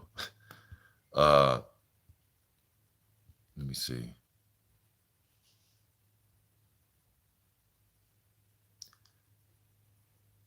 Ridian Smith says, I just feel like we've missed a chunk of Wilder's prime and I'm a bit gutted. I think Wilder could have been a little bit more active, and he's in here right now. Blood Boxing's been saying this for like a couple years now. Blood's been saying that Wilder should be more active. He's been saying that. Props to Blood because I was in concert with Blood about that sentiment that Wilder should have been way more. He should have been fought Kalnaki. He should have been fought Gerald. Man, he should have. You know what I mean? I thought he could have been a little bit more active, but I'm not gonna sit here and make it seem like he was scared of those guys. Stuck in Kiev boxing pose. Let me go. I think I missed your last comment. Stuck in Kiev. You've been on my channel. I think you follow both of my channels, bro. Let me go see what you said a while. I think I was into talking about something. I missed one of your comments prior. Let me see if I can find it real quick because it was a lengthy comment, but I think I went past it. Damn.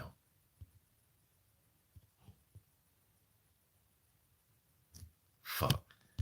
Send me another one, bro. I know you sent me a lengthy one and I missed it, man. But you've been rocking my channel for some years, man. I think even my first channel, if I can remember.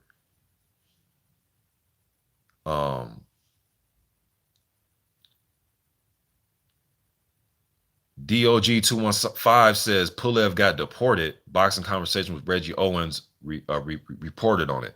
Okay, I got to check that out. Yahoo 1066 says, regardless of who Wilder may or may have not fought, is going to be about how he comes back from defeat. That's really going to count. He's got a tougher job than AJ did with if he takes the rematch. I totally agree. And it is about how he's going to come back. I'm in total agreement with that. Hetty once says Heyman has the final say on who Wilder fights. That's your opinion, bro.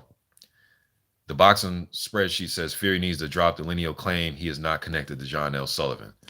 Shala Buffin says, how great is Ortiz? I think Ortiz is a good, solid heavyweight for this era.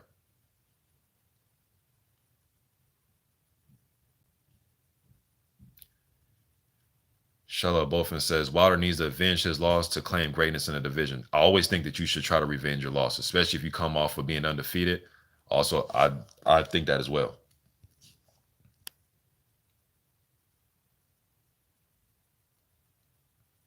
Official AJ says people don't want to fight Wilder for a reason. Let's talk about it.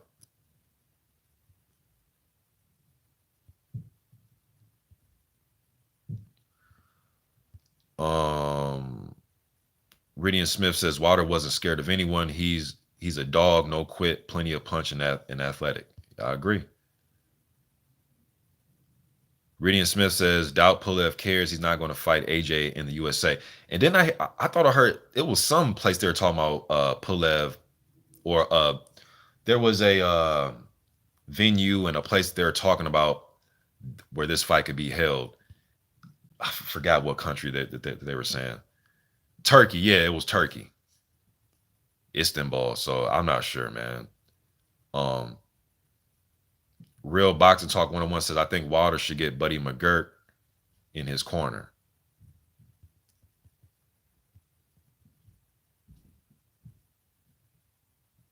Haiti One says it would happen at Tottenham's Stadium. Let me see here. Man, I've been on here for 3 days. This is the longest live stream I've ever done. I've never went over 3 hours. But a lot to talk about, man. That was a historic night last night, man. Shit, that's more than just a 10-minute video, man. That's you know what I mean? That's gonna go down in history, man. Can't take that away from Tyson Fury.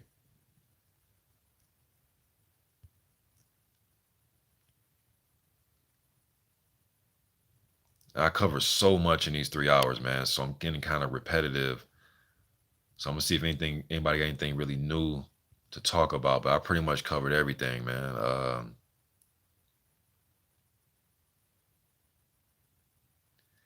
PSIM Gamer 86 says if Wilder doesn't end up unifying the belts, can he class his career as successful? Bro, did you read what you just put down there, bro? Okay, I'll put it like this: any fighter, Deontay Wilder, whoever the fuck it is, if okay, no, I'll use as an example. Marco Huck, right? He made 14 successful title defenses of that WBO strap before he lost to what's the cast from Poland, the southpaw he lost to Glowacki. I don't recall I don't recall Marco Huck unifying at cruiserweight ever. I would say he had a pretty successful fucking career. What's the difference with Deontay Wilder? On top of Deontay Wilder was more known, highlight reel knockouts, um, very successful career in my opinion. I don't see how you I don't see how you defend a title 10 times and that's not deemed as successful. I mean, and what planet is that? You know what I mean? And what planet is that? But hey, y'all, I didn't chopped it up, man. There's not really much more I can say about this. First and foremost, congratulations, in my opinion, to the best heavyweight in the world, Tyson Fury. I would like to see Undisputed take place so we have no debates, no, well, you think he's the best, but he has 3 belts. And I want to see that fight. Okay. But first and foremost, congratulations to the Gypsy King, Tyson Fury. He's going to go down as one of the best to do it at heavyweight. One of the best. We'll wait for his career to be over. We'll wait for this era to be over and for that next wave of guys to come in and kind of take over the old guys. So we're waiting on the Herkovics, and we'll see what he can do in the next 4 or 5 years. We'll see what Dubois can do in the next 5. We'll see what a lot of these guys can do because as you guys know, there's always that first half of the decade, and then there's that second half. Unless you're Ali and you just dominate the whole decade, you dig what I'm saying? But even though Ali kind of had it tough towards the very end of the 70s, dropped that fight to Spinks, but he came back and beat Spinks. But he's like one of the closest guys I've seen. The Klitschko's as well. But like the 80s, where like the first half was Larry Holmes and the second half was Mike Tyson type thing. So we will see. Lennox had his way probably a little earlier than the midpoint of the 90s, but you guys get what I'm saying though. There's going to be 2 halves of this decade, all right? So right now it's the Fury, AJ, Wilder, so on and so forth half, and we'll see in the next 4 or 5 years, God willing, YouTube is here, and we're still here making videos. You dig what I'm saying? But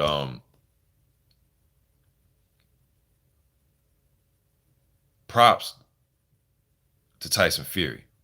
With that said, as a Deontay Wilder fan, I want to see him bounce back, but I want to make sure this dude health is right, man. Bleeding out. I know with Gladiator Warriors and the Warrior Spirit, I understand all that talk, man.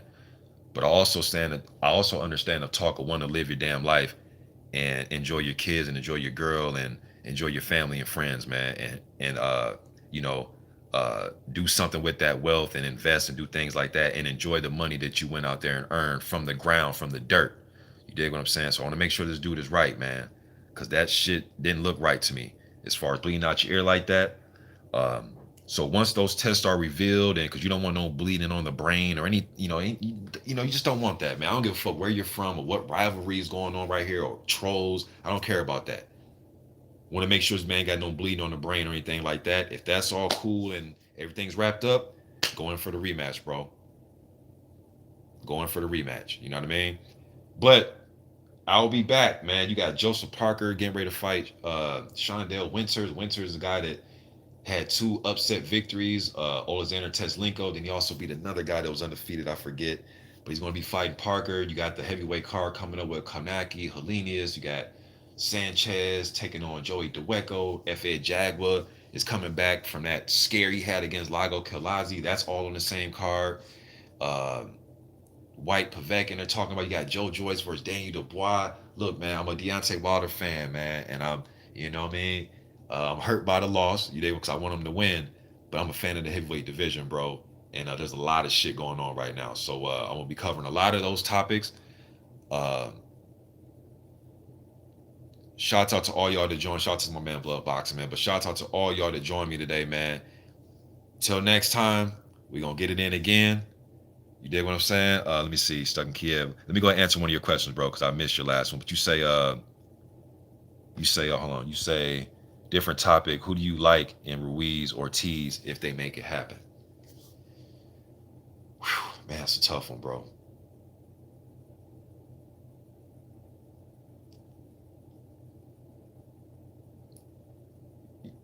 Man, it's a tough one. If you give me the best Ruiz that can show up against the best Ortiz that can show up right now, fuck, that's tough, man. Because Ortiz is a crafty fucking counter puncher, man, with a big left hand.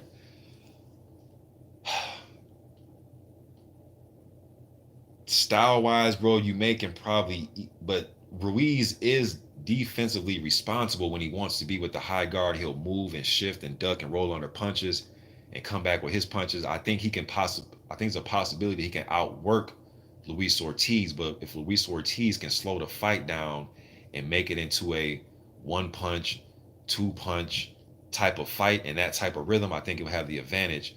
But Ruiz likes to let his hands go, man. If he can force a fast-paced fight and be accurate, I think he can win it. Man, that's just a tough one, bro. I'm gonna need more time to think about that, bro. And I just don't want to throw out just the name, just throw it out there. And usually I go with my gut, but my gut is telling me I don't fucking know. You know what I mean? That's what my gut is telling me. Usually I go with my gut, but I don't know. I just don't know. Usually youth wins out. Usually youth wins out. I'll put it like that. You know what I mean? But hey, y'all, if y'all just missed me, I've been on here for 3 hours, man. So y'all be good, man. I'm gone.